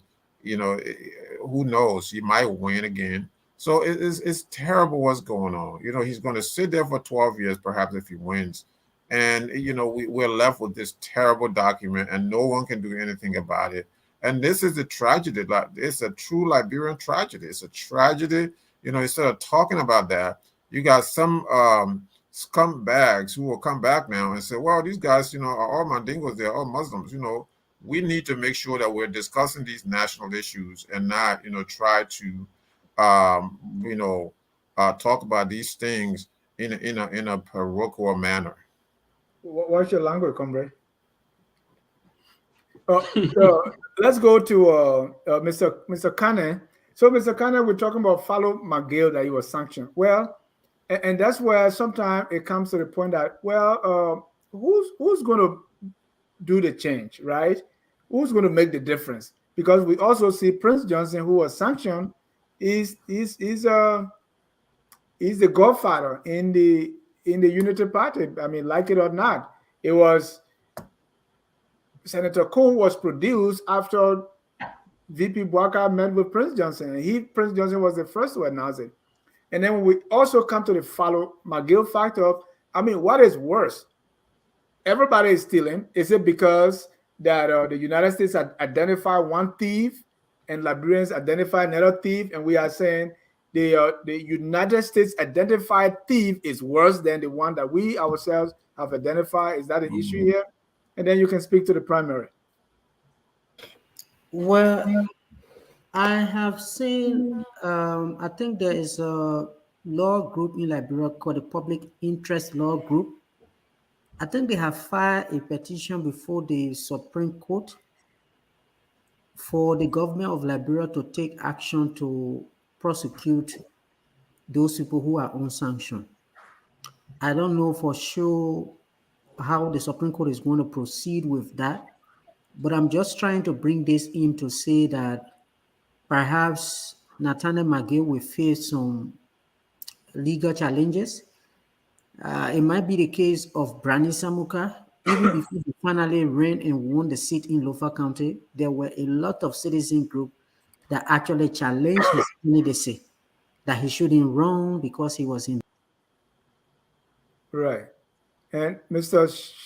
Salib, you can pick up from there. I don't know what the court would say. I mean, what would be the issue with McGill? Because indictment is not conviction, and it's even outside the country. There was no proceeding. So I don't know how the court's going to handle that. Yeah, it's a sanction. That Kane can lend. Right. So go ahead, Mr. Kane, lend on your thought. Yeah, so I'm saying we might see some cases that will come against them. But like you're saying, if you're going to prosecute Nathaniel McGill, Bill Traore, and the rest, then what will happen to Senator Johnson? What will happen to the former passport director who was also sanctioned? Are you going to put all of them in the basket and be able to prosecute them? And then on the issue of the case, I think the Supreme Court often has this issue of during the election year, once there is a matter related to election, they have to prioritize it and adjudicate it. Are they going to pick up that case to be able to actually have an opinion on it? Because a lot of Liberians were thinking that the Election Commission was going to not allow the papers that are submitted by these people. But again, the argument is that what would be the grounds? Right, what would be the legal basis for rejecting them from registering? That would be an issue. On the issue of McGill winning outrightly in Margibi, I've seen a video where Emmanuel Nukwe was saying that they were going to support President Weah, but somebody who's forcing themselves on the county to become senator, they were not going to support him. So I think McGill will still face some battles in Margibi, even though he has a lot of resources. He's been opening roads and doing all sorts of things in that place. But I think there are still some challenges that he's going to face, either legal or on the ground in Margibi, to be able to win. We also will have to see who other parties are going to put in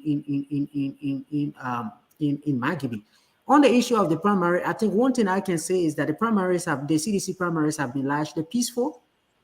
I haven't seen any kind of violence coming out of these primaries, people fighting.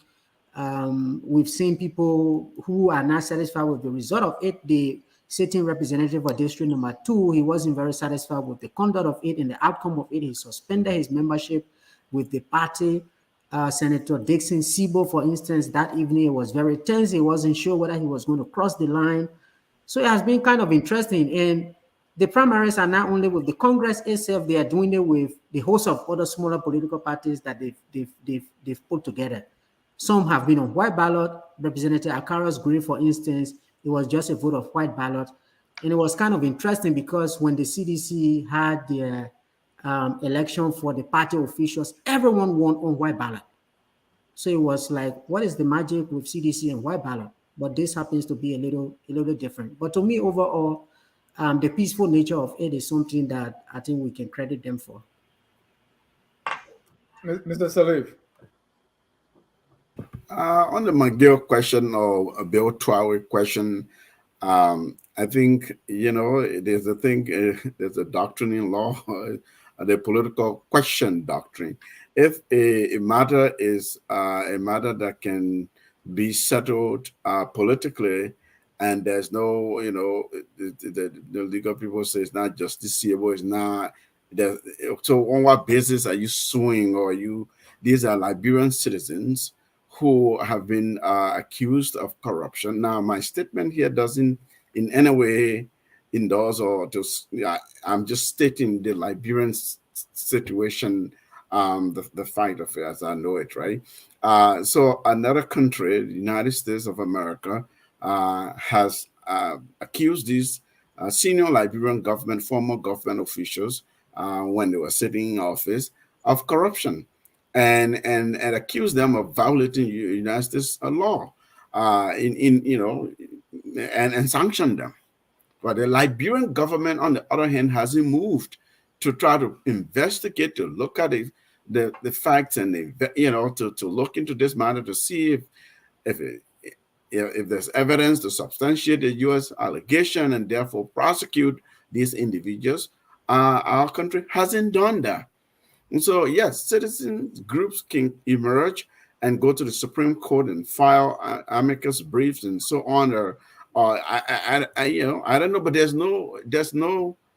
I don't see any legal basis that you can stop McGill. You could stop him politically. That's the point I'm making. You could stop him politically, but until the Liberian government has accused them, has investigated, found evidence against them, I think we're going nowhere on the legal side of it. Politically, you can educate the people and say, look, these sanctions, there's a thing called enforcement action, which means any individual who does business, who associates with these individuals and support and facilitate their activities, can be subject to what the U.S. government calls enforcement action, including any government, any organization, any entity, and any individual. And therefore, if that enforcement action is hanging over their heads, and then you elect them in office, they will be hanging over the heads of the particular county or constituency wherever they're elected. That's the argument that people should try to decipher. Otherwise, you can't go anywhere legal as far as I can see it. Finally, with the CDC primary, I think it's a good thing. Look, any political competition that is devoid of violence is a good thing. In Liberia, we're trying to sort of cultivate a democracy for people to understand that, look, you can cast a ballot for someone if you think that they're the best person. If the other person hasn't performed or you don't think they're the right candidate, go through a process, establish it. We've been asking for institutionalism of these political organizations. That's an element of institutionalism. Whether they did it right or not right, things mature, things grow. There wasn't any violence. Some people didn't like the outcome. They talked to the media. They went independent. They're filing protests and so on. All of those machinations are the sort of democratization processes. So I'm all for it. I mean, hopefully next time, if something didn't go right, this time they will do it better. People will understand that there will be primary. If you don't perform or if you're not in good books of your political party, chances are they could vote you out and not present you as a candidate for the party, and therefore you will not win. You might not win election if you went independent. Thank you. Time is fast spent. Let me pick two callers quickly to add to the discussion here. The first is Eves Morris. Eves, go ahead, please. You have 1 minute. Thank you, Mr. Jai, and hello to the panelists. Quickly, with this whole Decelo Yanti, I think at this moment in time she's politically, a non-factor. So maybe like people say, maybe she's fixing for 2029. On the issue with the president's trip to Israel, let's be honest. Let's not sugarcoat anything. The reality is, most of these things are based on religious beliefs. We shouldn't be crying more than the bereaved. The reality is, the United Arab Emirates, an Arab state, established diplomatic relationship with Israel in 2020. They have an embassy, they have an ambassador. You have Egypt, who closely work with Israel. You have, Saudi Arabia, who got some diplomatic relationship with Israel. So for people on the platform to say that President Weah he doesn't know what he's getting his hands into, and it could be a very tricky thing. The reality is, we're a predominantly Christian country.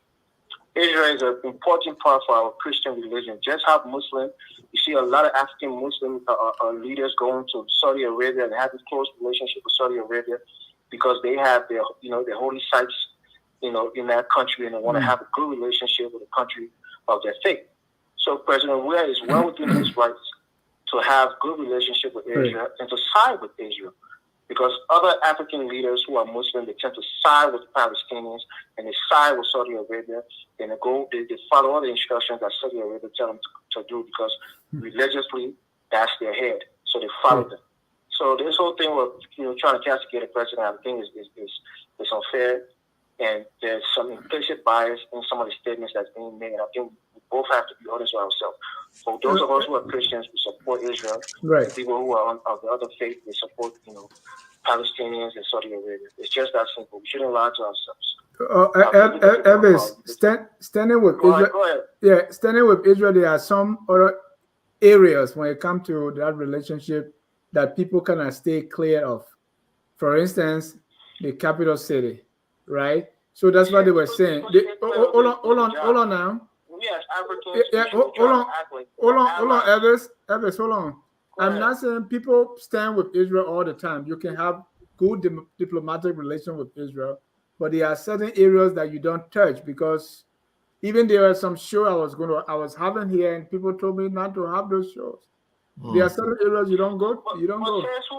Says who? All right. Let me take the next caller. Don't say that, Mr. Jack. Thank you. All right. Thank you. He's fanatical about it. Our next caller here is 470. Your name and where you calling from? Dennis, thank you for the opportunity. My name is Sara Nyanti. Go ahead, Sara. Dennis, I'm in your city, though. Yep, a couple of things I want to throw light on. So I don't know how is it okay when, take for example, political institutions or presidential candidates in the U.S. appoints a campaign team, and that campaign team is made up of different organs, and it depends on what names the presidential candidate thought to give the different organs of that campaign. And it's not okay in Liberia when a presidential candidate forms a campaign team and decide to use another name. So take, for example, you got communication director. How is it different? The communication director different from that of campaign spokesman? That is communication. So it depends on what nomenclature you use to be able to name your organ. I think that is the difference. Okay. The next thing I want to also throw light on, has to do with the campaign makeup. So Tonona Vapla, who is a technical person on our team, has served the Unity Party on 2 different campaigns. With Erling, he served as one of the campaign, if I'm not mistaken, campaign manager. And then in 2017, with Waka, he also served on that committee. So he's a technical person on that. So let him be the manager. His experience. He should have been the manager. Sorry? I said, then let him be the manager. No. You got. Let's take for example the minister have. The health minister doesn't necessarily have to be a medical doctor. So no, it shouldn't be. The deputy minister for medical services should be a medical doctor, a doctor, because he's the chief medical officer. So having a technocrat, so like even in Liberia, the way campaigns are run. Okay, just move to the next point. How many expertise when it comes to issue of political campaigns are there? So in most instances, the very candidate who's running manages his or her own campaign. So if you look at people who are in the on the team, you know, they come with the expertise. That's how sometimes people having the name say, "Oh, you the campaign manager," but in most instances, those very candidates are themselves, you know, serve the position. Thank you. They do know and have the technical know-how as well. So that's, I know, a few things I wanted to put in. Okay, thank you for the opportunity. Thank you for your time. Let me go to Darling Warwood, and let's be brief. 1 minute is even too much. Darling, go ahead, sir. Yeah, so the situation with Liberia is a very sad one. The whole issue started with the founding fathers.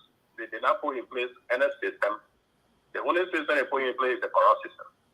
They raped the country for 130 years. And then came the country boys. They made the corrupt system.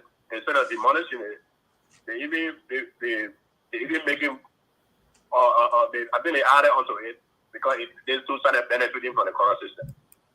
So, like, what happened after our civil wars, we are not elected Ellen Jones as our president because she was a major player in the civil war. Electing her kind of, you know, didn't give way for the establishment of the War and Economic Crime Code because she was going to be hooked. And after her, we are the current batch of leadership we have who are running our country are all bunch of half co-criminals. The War Crime Code will never see the light of the day in Liberia because the people who are supposed to pass a piece of legislation into law, they are the criminals. So it's not going to happen. And our people too, sometimes I try to blame them, but I can't also blame them because they don't have the kind of education that they require. They have, some people will say they suffer from this thing called Stockholm syndrome. They celebrate their abusers, they defend their oppressors because they don't even know any better. Since most of the people are 25 to 30 years, so they don't know any better. All they have known is abusing leaders. People who have looked at the country resources and give their hair out. That's why they know anything is normal. So, like, someone come here today, come here all the time to listen. We come here because we love the discourse, the interaction, and listen to people like Dr. Duke and Mr. Dennis and other people. But Liberia is a failed state. That country is not going anywhere. Imagine people are fighting to replace Weah with Joseph Waka. Like, seriously? Thank you, gentlemen. Thank you for having me. Thank you. Flomo Livingston. Oh, sorry. Flomo Livingston before Teddy Yankon. Go ahead, Flomo. Yeah, thank you to the panelists and well information. I mean, very good to be on FOL. My question I have with the whole election, you know, small country like Liberia should not have 30+, people running for that country to be president. I mean, that's too much. You know, I think we should, which the Article 1 of the Constitution said the power inherited into the people. We should have a referendum for me to at least bring down, to just vote on like 2 or 3 political parties. And then we should at least try to eliminate the senator going for 9 years and representative going for 7. That's too much. We should try to have a referendum to bring it down at least to 4 years or 3 years. That way, when they gain power, they want to do something before you look, it's time for them for a re-election. But you elect someone for 9 years, so you elect someone for 2 years, that means that's a grown-up adult, they'll be 18 years old. So my point I'm trying to say is we have to do like a referendum to try to eliminate all this. Well, when it comes to president election, President Weah, I'm tired. I'm not even anything President Weah do. So we can go ahead and be traveling all around and maybe doing it. Maybe private jet when you are playing football, so he get the opportunity to do it on the expense of Liberian people. So he can do that. Thank you. When it comes to the tag team with JMB again, it was a great move. The United States here. If you have, Joe Biden, when he named his tag team, the audience come from the 50 state. That's impossible. You don't expect him to name every single county for tag team, for members to count that. Man, we can't do that. Okay. So, a very good show today. Thank you. Thank you. Let me go to Teddy Lion Yakun. Teddy, we already know you, you CDC, so don't give the big introduction. Go ahead, sir. Yeah, thanks for that. Anyway, for the general audience, I'm Teddy Lion Yakun. I'm here for CDC, a supporter of the president and CDC. I disagree with some of your panelists that in the studio, too much of words, they express too much hate for CDC and government. This President George Weah about to arrive. Some of us, we all get political protocol. So this is why we put our support behind President Weah. President Weah get the power right away. We send a lot of our specialists who are in the agriculture industry to go and let intensive marginal farming in Israel. Those guys going to be acquisition, and those people coming to take over Liberia. If you can talk about the breaking news today, that Israel has agreed to make Liberia food sufficient in 3 other countries. This is a political mechanism that President we have put it into place from the onset. You know, those people coming back to take over, to make Liberia sufficient. And President Weah is a religious tolerant person. He's a friendly man with Islam. He's friendly with Christianity, with everybody. Israel don't ever want to find solution to. You know, like here's the church with many president, we are now bring peace between Islam and others. The Christianity, that's why the connection is there. And one way you understand that Liberia is a father. We repeat, is a father to Israel. It's a father nation. We the Israeli government, their leaders recognize this. The Liberia gives birth to Israel. Thank you. We should apply ourselves. We should respect our leader. President Weah is the best leader so far. And we'll continue to support him. There's no kind of talk that will take our support for President Weah. We have not seen no leader like that before. I know. Thank you so much. Hassan Connor, go ahead. And then we take Cesar Frank, and that will be it.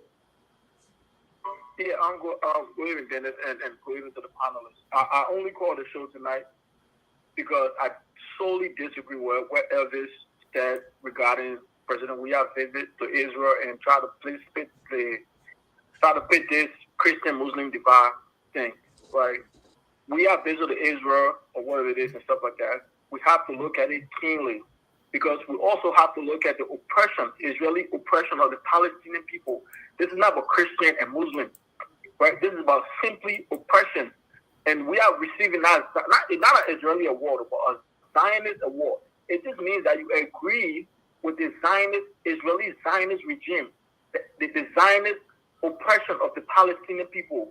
You know, when it happened in South Africa with apartheid, we all in Africa, right? We gathered around and we criticized it and we went against it. When it was happening to black people for 400 years, right?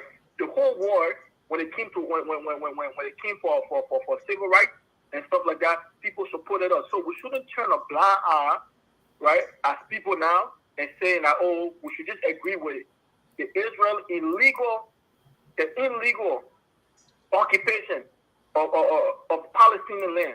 You know, that's what I call the show for today, just to remind people that are listening to the show that, you know, this is not just for Christian Muslims, but it's all about oppression and stuff like that. So look at it that way. Thank you, Timmy. Thank you. Our last caller is Mr. Frank. Hi, Dennis. Good evening. It's good to join you on the show again. To the panelists, good evening to everybody. The discussion has been very interesting. Now, I wanted to share my views on several issues that were discussed. The first of which has to do with the entry into the presidential race by Mrs. Yanti, Sara Nyanti. Her presence, again, for many of us Liberians who seek the betterment of Liberia, has highlighted the crisis that we have in Liberia with respect to the so-called Liberian intellectuals or so-called individual leaders that see themselves as above the range of what it should be. Sarah has several years in the UN, and she said she voluntarily resigned. It turns out she resigned to enter into politics in Liberia on the presidential level because she feels that she can be the president of the country. But At the same time, this crucial election, it would have been far better if she had joined forces with one of the candidates, because I listened to her interview the other day, and I didn't see anything significant different from what the other candidates were espousing that she brought to the table, but except that she has a personal ego. And this is the problem with Liberian elites. They have the personal ego, they are all for themselves, they want power, they want to come to power, and they do not have the country at heart.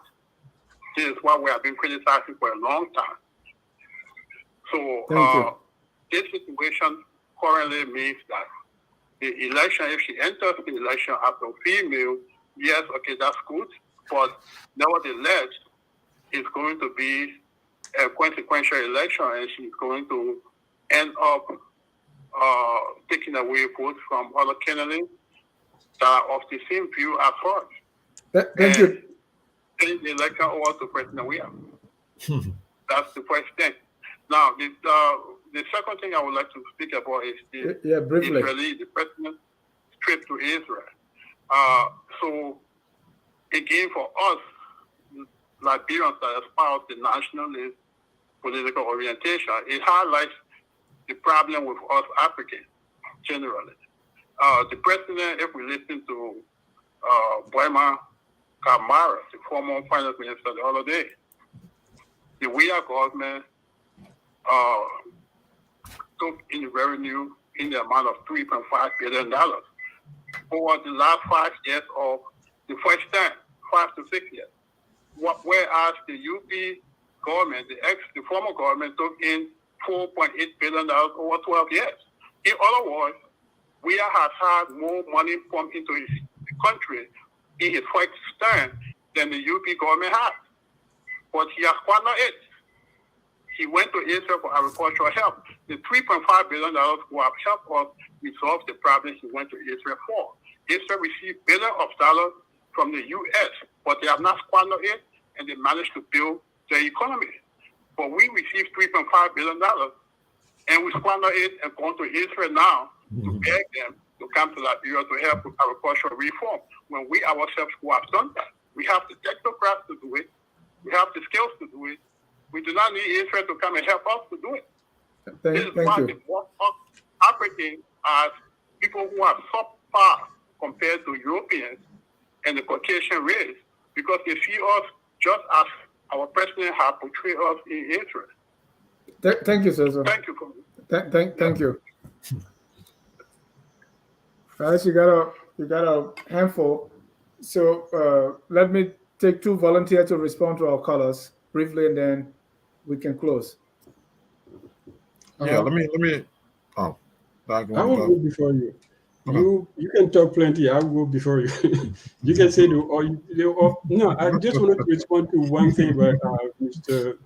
The first caller, Morris, who said Muslim leaders go to Mecca and then they do what the king of Mecca tells them. That's so stupid. I mean, that's so out of this world. You know, Islam does not have a one head in any part in the world. Even in fact, the Mufti we have in Monrovia now, we never had Mufti 20 years ago. This thing came with the politicization of Islam. We never had Mufti in Liberia. We had a chief imam, and that was it. In fact, the imam, when the imam is not in the mosque, anyone can stand up and pray. That's how Islam is. And we don't have somebody sitting in Mecca where presidents go and say, what should I do in my country? No, we don't have that. Islam does not have that. That's total ignorance. Saying that Muslim presidents go to Mecca to get the orders from the head of that. I have to tell this. Go read a little bit before you come on the show and say things that don't make sense. And the guy who said press secretary and campaign spokesman are the same thing, he doesn't understand. The communication director is a policy person. Spokesperson is a person who goes on the radio and TV. My friend, that's the difference. The communication director is sitting in the office and put things together on paper. Spokesman goes stand in front of a radio, TV station and speak. That's the difference, my friend. They're not the same. So that's the 2 points I wanted to make. No, Islam, we don't do that. And plus, Israel is not a Christian state. It's a Jewish state. So if you want Christianity, You got a church. Go pray in your own church. I finish.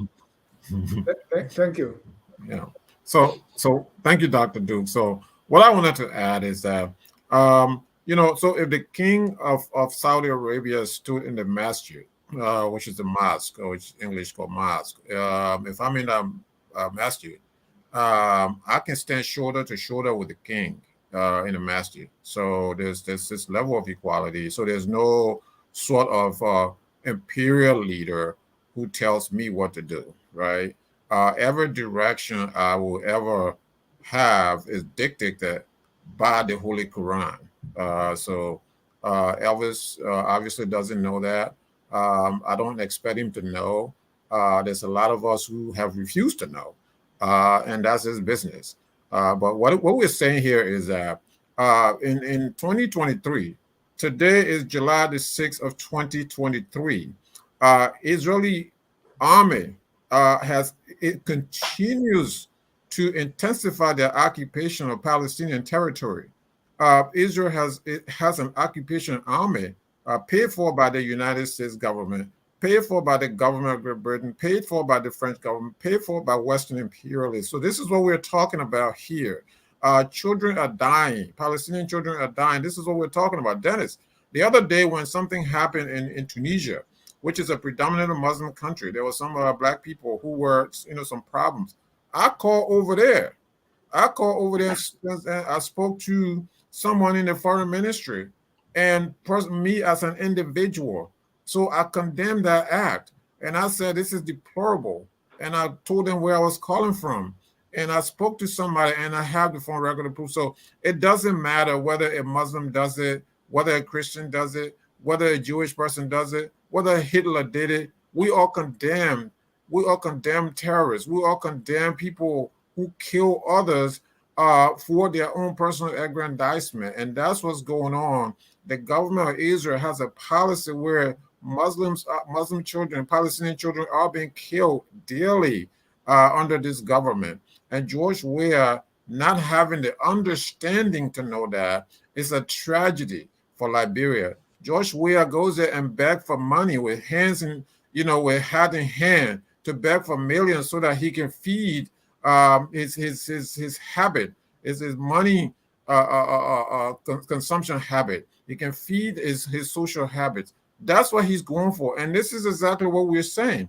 We're not saying, I'm a Liberian.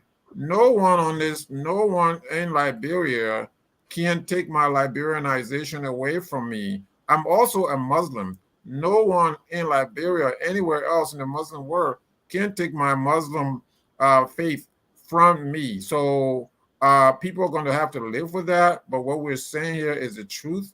The truth hurts, but we have to speak the truth. So if you conflict Christianity with Judaism, that's your business. If you conflict, Christianity and Judaism with abuse of human rights, that's your business. But I'm here to tell you the truth. The truth of the matter is, tonight as we speak, Ahmed just told you, Israeli soldiers went into Jenin. How many people they kill? Every month, they go on the rampage. For every Israeli citizen that's hurt, they have to kill 24 or more Palestinian children, Palestinian men, women, and children. And this is unacceptable. This is an abuse of human rights, and we have to say it like it is. Thank you. Just a few seconds. There was a caller that made a point about Tonolo Vapla. I think I mentioned that if there are any lapses, he has played that role. He being campaign manager, so he can be able to fill in. The other caller that was very excited about Israel is coming to make Liberia food sufficient. If you know how development works, you can't feel that excited. When we used to be in school in AMU, we entered undergraduate school. When Liberia used to sign those agreements, to say Liberia has signed a $50 million agreement with the World Bank for a project. At that time, I really did not know how complex these processes are. I would just think that our problem is going to be solved because of that $50 million. But that's going to be a drop in the bucket. Like we said, The president and his delegation were in Israel last year. If anything is going to happen, it will require a lot of technical work on the side of Liberia. Even if somebody has $1 billion, $2 billion for you, you must have your programs home domestically to make sure any resource that can materializes. So for us to just be celebrating and say, okay, there's this thing written on the executive mansion website that Israel is going to help Liberia to be food sufficient. Do you know how much rice we eat in that country? You know what is the process, the value chain for producing it? So I get it. If you are a fanatic, you can just, go around and celebrate. But if you know how development works, you will know that we as a country will have to be serious to be able to do the work before anybody can get us out of that poverty that we are in. The other thing is that there was also a caller that made a point of Liberia having this kind of system that was in the past. And I think that is very important. We've now managed to change the system that was put in place when it was very extractive. We've not changed that system. If we don't change it, nothing happens. And that's 30 seconds, there was a caller that made a point to the former finance minister. And the way he was presenting it, it was as if this was money that was given to Liberia. That was not money that was given to Liberia externally. What the former finance minister was doing was to take all of the budgets that we passed under the 12 years of Madam Salif, aggregated everything to an amount to say this is the envelope of resources that were used for the past 12 years. And the envelope of resources that has been used under the Weah government is more than the envelope under Madam Salif, because the point was that our GDP at that time, the size of the economy, was very small. If you look at the Weah government, for instance, our budget is around 700 million, 600 million. So even though the duration of the time is short, but the resource envelope is big. And the point Mr. Kamara was making was that as a country, we're not investing the resources in the productive sectors. Much of that resources go to paying salaries and then consumables in the government. And in the end, we remain what we are. So I just wanted to clarify those things. Thank you. I think we've said enough now. So we're going to let me hear from Mr.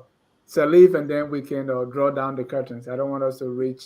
Yeah, thank you. I want to very quickly, it's sort of been discussed, so I won't belabor it. And for me, I'm not a historian, but I read a lot of history. I try to read across so I can just have an informed mind of my own.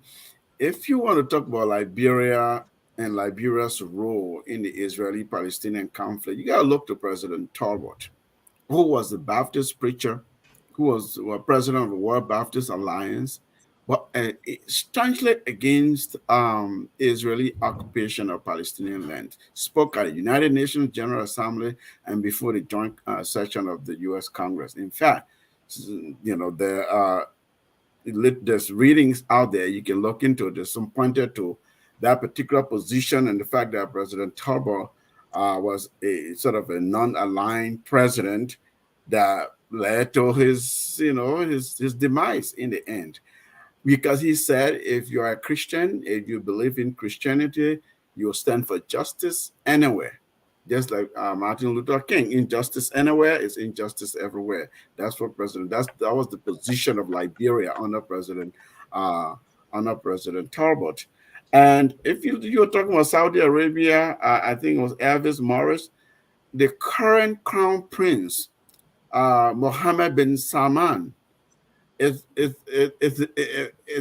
don't know how to say it, but it's not a man of Islamic faith or that. In fact, people have accused him that he has introduced all kinds of anti-religious activities in Saudi Arabia that, these religious institutions in the country, they said this country is the custodian of the Islamic holy site and so on. This man, for example, during Ramadan, the Muslim call to prayer this gone Ramadan, he basically banned the broadcast. It used to be live broadcast, live night prayer broadcast, and it was streamed around the world. He restricted that extensively. So to Dr. Douglas' point, there's no one leader sitting somewhere in Saudi Arabia telling African Muslim leaders what to do. Point is, some of us, you see us, we're Muslim, we have Muslim names, yes, but we come from families that are Muslim Christians. We're not here for Christian Muslim rivalry. We have friends. We We,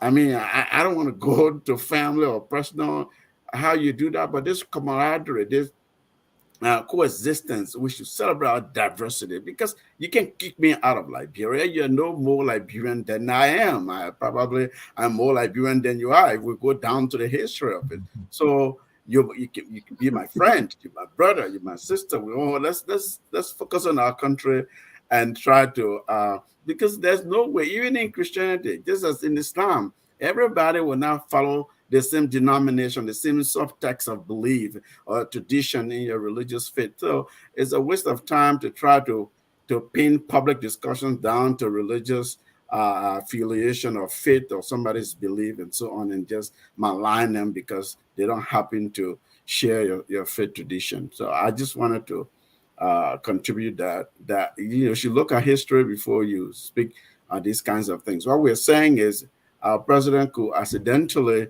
dabble into some kind of geopolitics that could hurt Liberia in the long run. It may not happen in this case. I'm not saying it is the case. I'm just saying these are very complex issues. Sometimes we ought to be careful around.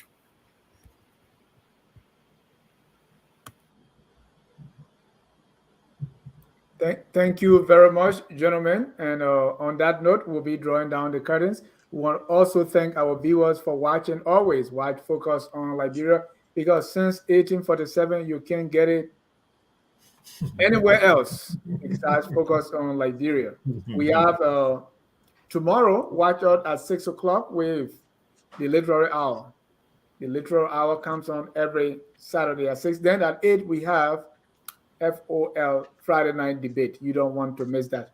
On that note, we want to close the broadcast with the song that says, "We are all Liberians." Whether you are Kran, Gio, Mano, Mandingo, or Kisi, we are all Liberians. Whether you worship Yeshua, Allah, or nobody, we are all Liberians. What is incumbent upon all of us is we should make Liberia the glorious land of liberty. Every time we go to bed, we should remember that we are all Liberians. And that's the song that's going to close us tonight. Have a good night and God bless you. We are Liberians. Liberia is our home. Liberian people.